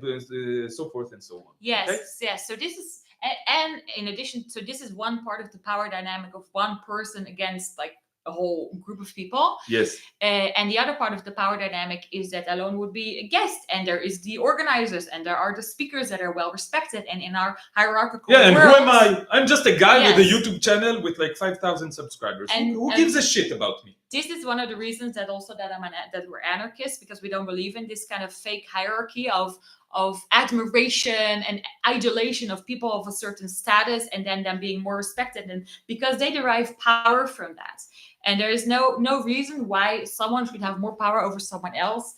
And I mean, you can respect someone for their knowledge, and you can respect someone for their efforts and for whatever they do. But this kind of hierarchy of, okay, they have more authority, and then their opinion is being respected more on a topic that they know nothing about, and that they're obviously on the side of the oppressor and not the oppressed.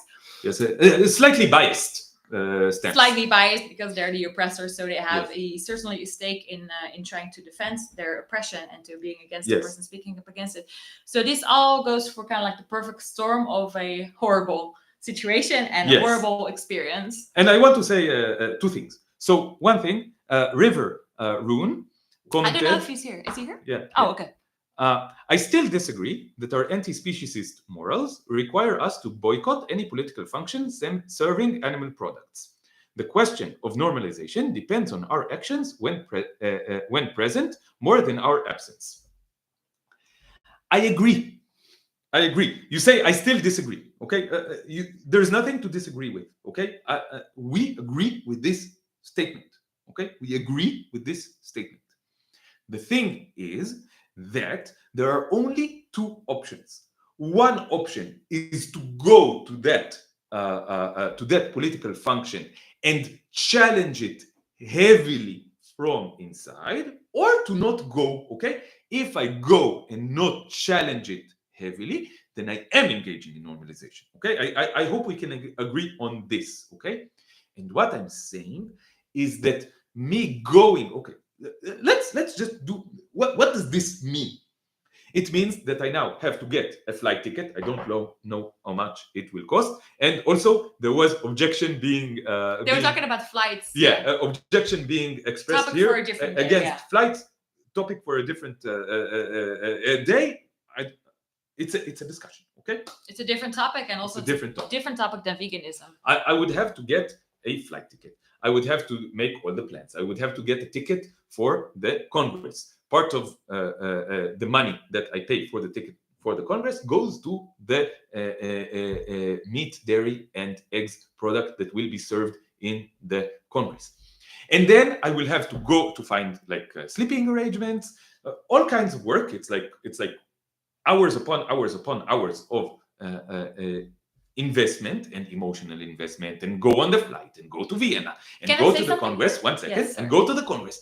And then during the Congress, I would have to spend every moment challenging and deliberating with myself and arguing with people and suffering the consequences of my challenging the Congress, and have a very, very, very, very, very unpleasant experience, to say the least. And the question is what I will achieve, okay? And they think that the achievement would not be worth the suffering and the investment, okay?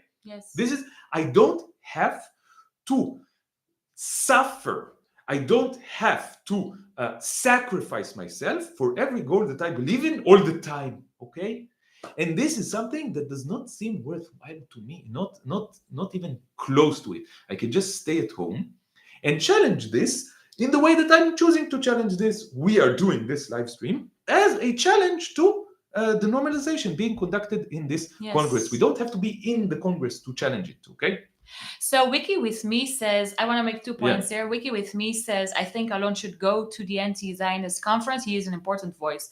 I agree with you. And this is why it's such a shame that the Congress organizers were not willing to speak to us, or to speak to us through Ronnie, and adopt this, really this basic requirement of the food there being vegan, so that Alon could participate. And I think it really is a shame, because I think they're missing out on a really important voice. And I think it's really, it's a shame. I completely agree with you.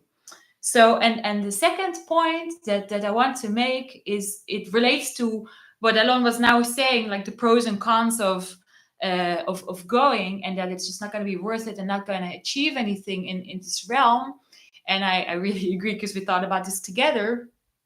So some of the comments were something along the lines of, it's more important right now to stop the genocide than to whatever your food preferences. And of course, again, you see the trivialization here. And it's, of course, 100%, I can put my life on the line for it, that it's said by people who participate in the animal slavery industry, because otherwise they would understand that this is not how it should be trivialized. But the other thing here about it is, okay, let's get real for a moment, okay? This Congress is not going to stop the genocide. 1 second, Tamar. River, I want to tell you, we thought about your comment, okay? We read your comment and a few other comments yours, and we changed our position, okay? Yes. To the troll who said that we're not open-minded, we are open-minded, okay?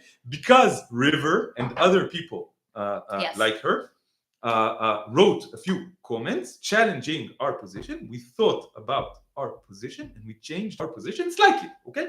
We now acknowledge a different option of going there. To be honest, we were going to talk about it in the previous live stream, okay? Didn't get to it, We just didn't get to it. We were going to talk about the option. But I'm happy we didn't get to talk about it, because River added some points that then we could talk about, and that we could think about and incorporate in talking about it, that I don't think we would have thought about previously. Yes, so we were going to talk about it, but now we are talking about it more deeply, in a more nuanced way, okay? Yes. So thank you, River, for your comments. They are great, and we thought about them, and we are having this discussion, okay? Yes. When the discussion is true, we want to have it. When it's just stupid excuses, we don't want to have it. We want to be debunked, okay? This is the difference between having an actual discussion and dealing with, like a more or less sophisticated version of basically trolls, like it's not a debate. Like, it's not a debate whether genocide is good or bad. It's not a debate to us either, whether it is a genocide in Gaza or not. I don't want to debate. I don't want to try to convince a person why it's a genocide. come on. There's no point. Exactly. So it's the same thing. Let's move on from that. So I'm not Yes. going to debate whether or not veganism is the right ethical stance. It's like that's not what we're talking about here. So Yes. let's move on. So I like to have this discussion about the actual issues where there are dilemmas and where there are questions, strategic and moral questions. So okay, so the thing that I was saying is in reference to the pros and cons that we're kind of weighing of what would you achieve and what would your own personal experience be, because even though we're activists, we're also still individuals that have Yes. experiences, and it's also legitimate to say, okay, this is just not worth it for the emotional turmoil that it'll cost for me. So one of the points that was made in some comments is like, yeah, it's more important to stop the genocide than whatever. So first of all, don't agree. Okay, Yeah. I don't agree that stopping genocide is There's an ongoing genocide. There's an ongoing Holocaust of Yes. non-human animals. Yes. Both Both are are urgent. both are urgent and both are important. So Yes. I'm not going to say this is more important than that, because then I would be saying humans are more important than non-humans by a factor of infinity, because there's millions of animals dying every day in the Holocaust. Not millions. It's like tens of millions every day. Yes. So that's not something I agree with. But apart from that, let's be real. Hundreds of millions every day. Going to this Hundreds of, ever since we started this live that's stream. not even. Ever since we started this live stream, tens of millions of innocent, defenseless animals were brutally slaughtered. Right now, as we speak, around 100 billion with a B, that's 100,000,000,000,000. Just saying this number takes like 10 seconds, okay? And how many animals were murdered while you're saying it? Yes. This is the amount, this is the number of animals who are now enslaved in this industry. Every single one of them innocent. Every single one of them defenseless. Every single one of them a soul that is now suffering. A soul, a whole world to its own. A whole world within itself. Yes. So nobody is going to tell me that this is not urgent. Yes. Not urgent or not important. Exactly. Yes. How convenient to say that when you're not a chicken or a cow. Exactly. So that's said from a position of privilege, of course. Yes. So apart from that, the anti-Zionist Congress, and Alon going or not, is not going to stop the genocide. It's not. It's gonna, accomplish all kind of things. It can be networking, it can be learning new things, it can be trying to mobilize in certain ways that can be productive in the future.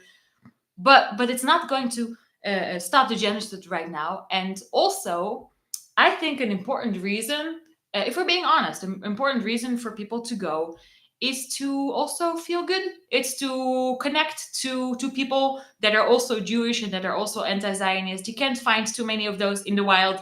So you want to go the same way that I like to have vegan friends, You like to be in social spaces where people are like-minded, especially when the issue is so heavy and you get so much negativity around it and you can feel very, very lonely. So the social aspect of it, the feeling together, the feeling support, I believe is an important factor for people going there. So it's not only an act of activism, it's a social act, it's an emotional, it's something to help people emotionally. And I think this is very valid, and I think this is very understandable, very important. So when you look at it in that light, if Alon goes there to challenge the oppression against non-human animals, Alon is not only not going to have the benefits of these reasons of the social support and of the feeling of together and kind of being able to kind of relax and speak freely finally whenever you're trying to silence yourself. All these people are probably silencing themselves left and right in their daily lives, and finally they can speak freely. Alon is not going to have any of those positive experiences, and it's in fact the opposite. Alon is not even likely, definitely going to have a lot of negative experiences of feeling once again isolated, once again attacked, once again ostracized. All these experiences that are so difficult to deal with. If Alon is going there with the intention of challenging it, it is going to be a negative social experience. Yes. And I think this is an important factor, and it's not something to take lightly. I don't really believe in kind of this line of thinking that the more you care about something, the more you should hurt Suffer, yourself yeah. and suffer because you care. Yes. Um, Yes, it's if the way that our world works is that the more you care about something, the less good your life will be, then people will not care. You know how I know this? Because in our world, the more you care about something, the more you suffer, the less good your life is. The more you care about oppression, the more you stand up against oppression, the less good your life is, because we are living in a system of oppression that is maintaining and justifying its oppression. And this causes the vast majority of people to not care about anything. So, yes. in a Congress that's supposedly against oppression, they should resist this, right? Yes. They should make it so that the more you care about things, the better experience that you have. And in this Congress, this is not the case. Yes. Why? Because some people in this Congress, the organizers of this Congress, want to eat the corpses of animals to have a slightly tastier sandwich, in their opinion. And for that, they are willing to sacrifice this important thing of rewarding those who care, of giving an opportunity for those who care to experience a better experience, okay? And this means that this Congress is not against oppression. This is exactly, it goes back to what we were talking about, okay? And I want to just make this point of why I think this experience is going to be bad. And I want to tell you a story that happened like 6 months ago. 6 months ago, probably. Yeah. 6 months ago. I was in a WhatsApp group, and this was an anti-Zionist WhatsApp group, okay? And I was in that WhatsApp group for months, okay? Why? Because it was a space where I could talk about against Zionism, where I could get information against Zionism, get the opinions of people who are all anti-Zionists who speak freely against Zionism, okay? This was really good. But what I could not do there was speak freely against the oppression of non-human animals. And let me tell you, there were cases where people said a lot of stuff where the first thought that came to my head was, fuck, I gotta say something. And I didn't say anything. And this festered inside me. This made me feel bad. Just like not speaking out against the oppression of Palestinians and against Zionism festered inside me when festers inside me when I'm in the Zionist cult. Okay, this silencing festers inside me. Yeah. And at some point, one of the participants said something about those hypocritical Zionist vegans who lecture him about veganism when they support the oppression of Palestinians. And then I was like, okay, I can't stay silent about this. This is so direct. It's like he was talking about vegans. And I said... And he was also talking about an experience that you have personally had. Yes. That we both have had. Yes. Of trying to talk to vegans. Like, how can you justify the oppression of Palestinians and the murder of Palestinians whilst you claim, like, they put up all these posts, equality for all, freedom for all, and that, and confronting them with that, and they didn't like it very much. So we also, this hypocrisy would drive us crazy. So you very much related. Yeah. So I related to the experience, and what I wrote was, I agree with you completely. The first thing that I said, I agree with you completely.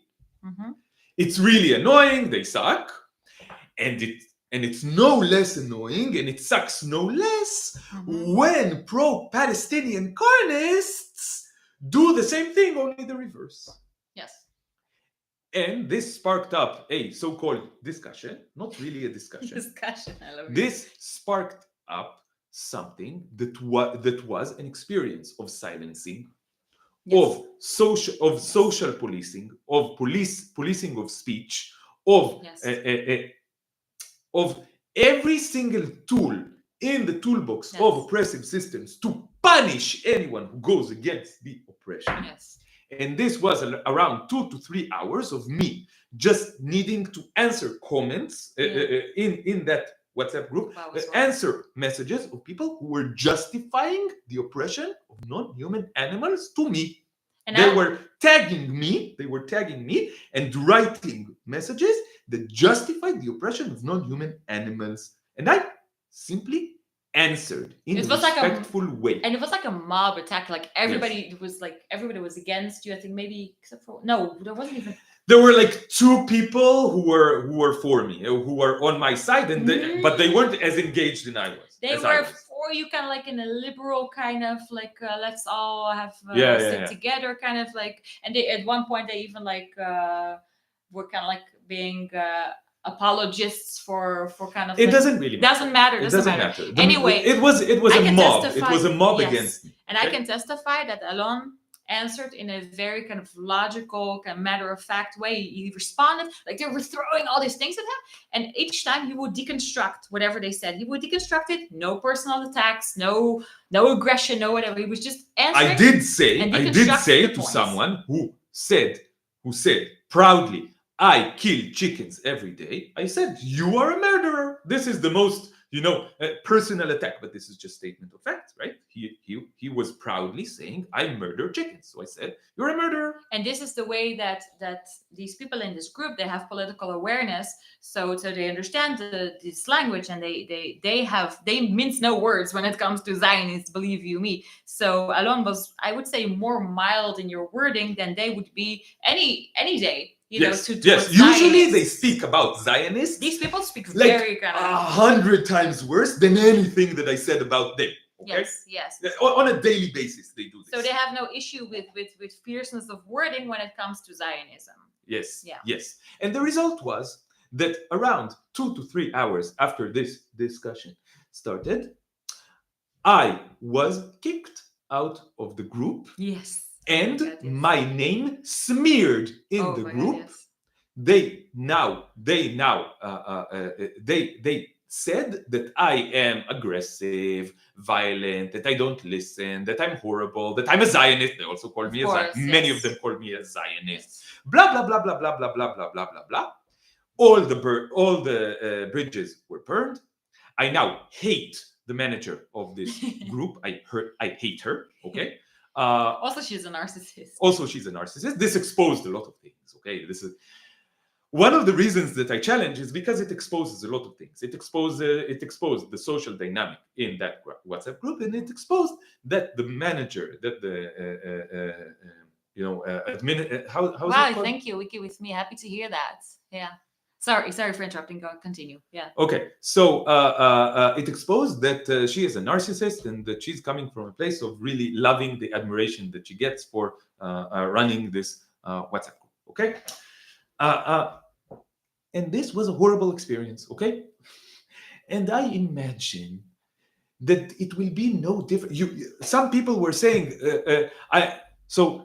Georgi was saying, I hope I'm pronouncing better now, was saying, I'm looking at the program. I feel the speakers would be much more open to your points than the organizers were. I think you're being optimistic. I think you're being naive. So this is the thing, though. This is what I want to say. This is why we seriously considered this yesterday.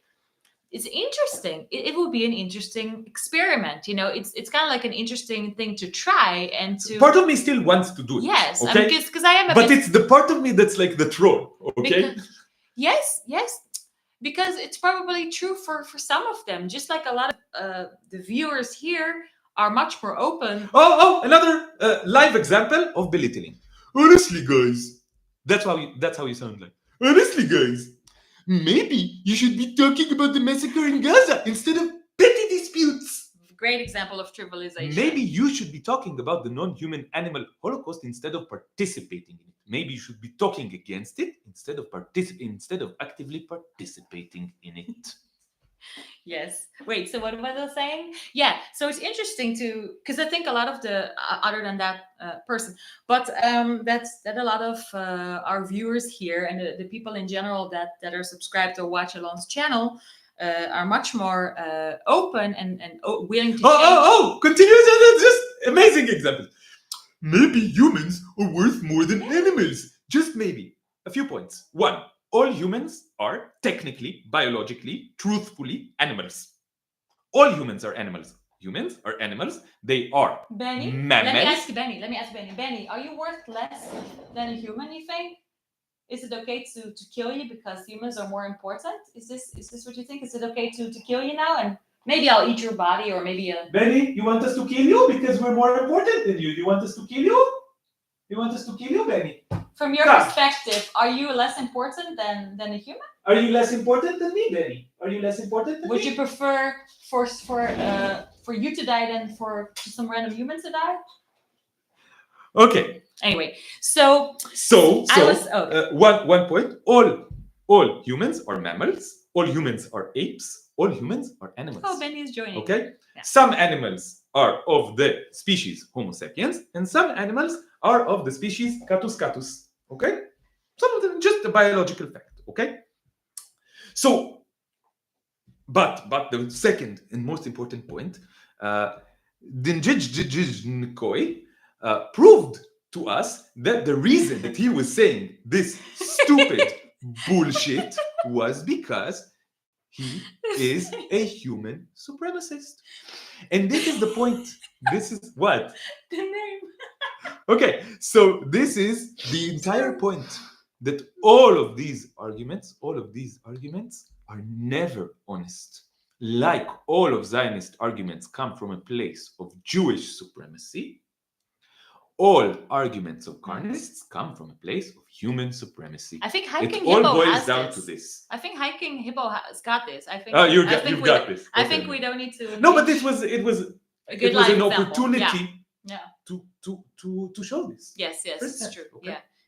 Yes, and I think the important point is, other than, because usually, and this is also what we're used to as animal activism, we deal with this in every interaction with carnists, is to go into the contents of their arguments. But I think it's really important to expose the dynamic of the interaction, such as the trivialization that is being used, or the mocking, or the accusing, or the inversion, and all those methods, because that's usually something that we just kind of pass on because we're so busy, but like, okay, abuse us, we just want to get to the point. Yes, and I don't think we should be abused, though. Benny, I think, is doing like a bonus, like if you stay for like over 2 hours, then you get to see Benny. You get to see Benny. This is like the teaser that keeps people, engaged for 2 hours. So I think we should finish up pretty quickly because we've been at it for a long time. I just want to finish this one point, and then maybe some closing thoughts, and then we'll finish up. We've been going on for a long time. What was I saying, though, before this interruption? Does anyone remember what Tamar was saying before this interruption? Does Tamar remember? I'm trying to remember. Do we have any points that we didn't touch? Yes, many. Okay. What did I say? I started my sentence a few times.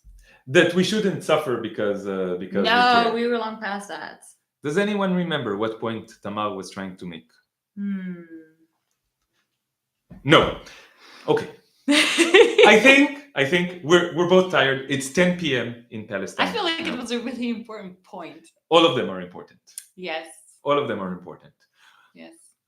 Oh, okay. Okay, wonderful. What is I the remember point? It wasn't, it was more like a general point, really. I was just saying, because it was in regards to maybe some of the speakers would be open to it. And it's possible because we have been finding that among leftists and among a lot of the viewers to this channel, there is a lot more openness than in the general population to this idea. So all these things that we're talking about, even though they happen less than in, like, say, the general population. So maybe, but for sure it's going to be mixed. And I think the comment section is kind of like a microcosmos of that, which goes to show that even among people who watch this channel, you're going to have both. You're going to have a lot of people that are surprisingly open. I'm saying surprisingly because we're just so used to talking to people that don't have any political awareness, and it's a lot worse. That are really open and positive, and so many people that are actually changing, and it makes me so happy. And I see in this comment section as well, people engaging in actual discussion and actually caring and not trolling, but really asking questions to try and understand better.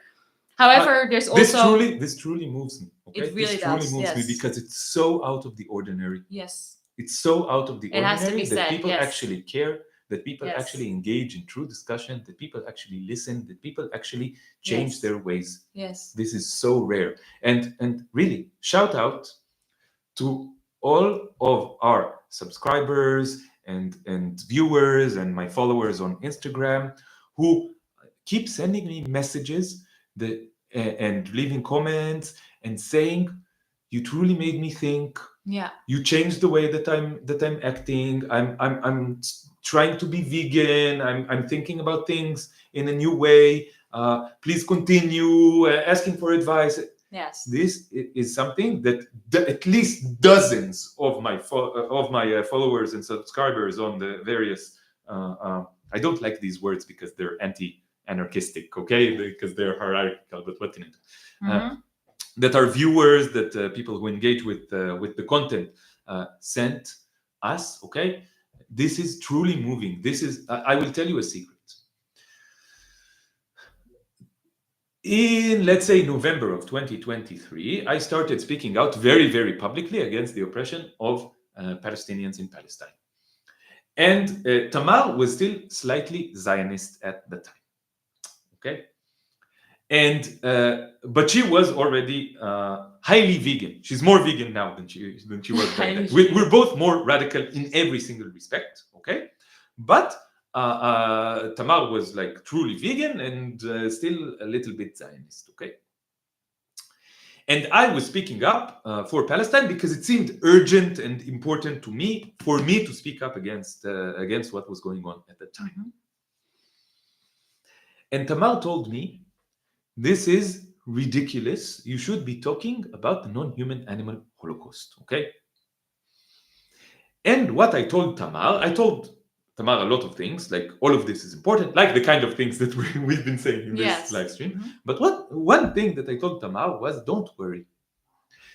A lot of leftists are open to hearing about, they understand oppression already. They understand how to go against oppression. They understand radical thinking. They understand liberation.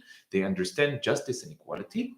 So they are more open to understanding these points that I'm raising. And don't worry, I will talk about non-human animals every single opportunity that I get, and I will plant the ideas, and more people who are open to these ideas, I will make the comparisons like I made the comparisons for you. Yes, this is the other thing that I want to say, that this has been really, from my own experience, these comparisons, these analogies really helped me. I think also quite quickly to see why, to understand first of all why Alon is anti-Zionist, which in the beginning I didn't even know this was an option. I thought, okay, I'm Jewish, so I guess I'm Zionist. It sounds ridiculous now, I know, but I didn't think there was really an option to be anything else but that, because that's what a lot of carnists don't think that there's an option not to eat corpses, right? And I went through this process. It was just it just changed my whole worldview. It really changed my whole worldview of wow, how have I been so blind to so many of these things? And it was really helpful for me and for Alon that I was already vegan, so that he could use this framework of thinking in this context to help me see this in the context of Zionism. And I was able to understand these ideas quite quickly and to admit, like, yes, you're right, that is the same. Yes, you're right, this is a good analogy. Yes, you're right, if this is true, then this is also true. And the very kind of the process of thinking as well. Don't just repeat things that you've been taught. Try to see what are the facts. Try to question, try to be open to other ideas, and don't just go to the talking points, and be curious. Be curious. This is also open-minded. This is something that I told my family as well. Like, they don't understand why I think what I think, and they're very upset that I'm not a Zionist anymore. And I'm like, and I don't understand. We don't understand. Yeah, but you don't ask me. Yes. You haven't asked me why. Like, and I came with this approach of like curiosity when I was able to, and interest. Like, okay. Why? And then Alon, when he was able to explain it to me, because he was sometimes already so tired of having explained it a million times and only getting negative responses. But when he saw that I was actually different and that I actually wanted to listen, then sometimes these ideas that I've had for all my life were dispelled within like half an hour. Like, yes. like of an in-depth explanation and facts, and I'm like, wow, it blew my mind, and it just completely, and this is how you know that your mind has been changed for like forever, because because there's just something happened inside of you that like you can't go back from it. And I think there is fertile ground for this when someone already has a political awareness in any kind of issue of oppression. So this is what makes me kind of more optimistic in this realm, and this is also why why I think it's important to talk about all the different causes together, and maybe one day we'll get to other types of oppression as well.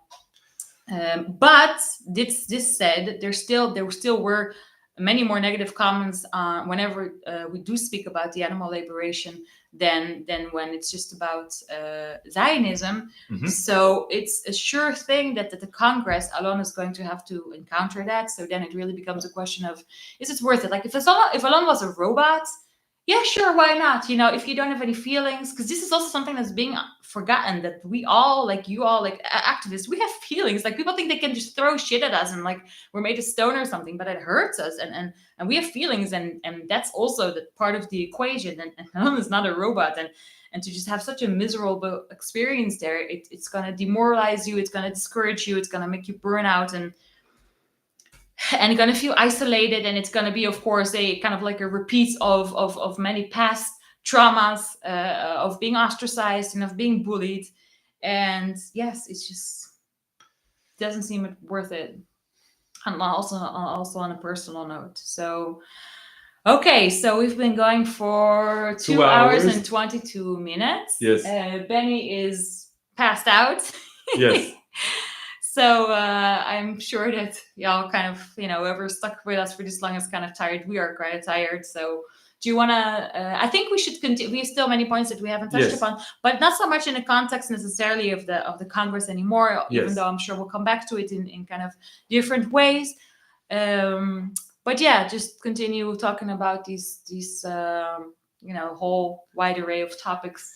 Yes, there are so many topics that Tamar and I talk about on a regular basis. And the questions pile up, and the topics pile up, and our thoughts pile up, and every live stream we get more questions, more ideas, more thoughts, and we want to continue because we feel like this is the most important discussion in the world, right? Yes. The fight against oppression, like this, It fits on a bumper sticker, but it never ends. The discussion never ends. Yes, it can fit. The goal can fit on a bumper sticker, but the discussion of why, how, when, and where, it never ends. Okay, so we will continue. And thank you everyone for being with us for almost 2 hours and a half. Thank you, Tamar, again for being so lovely and for really helping guide this discussion in the correct directions and helping me to not get too emotional. Ooh, such a bad thing to be emotional about horrific things.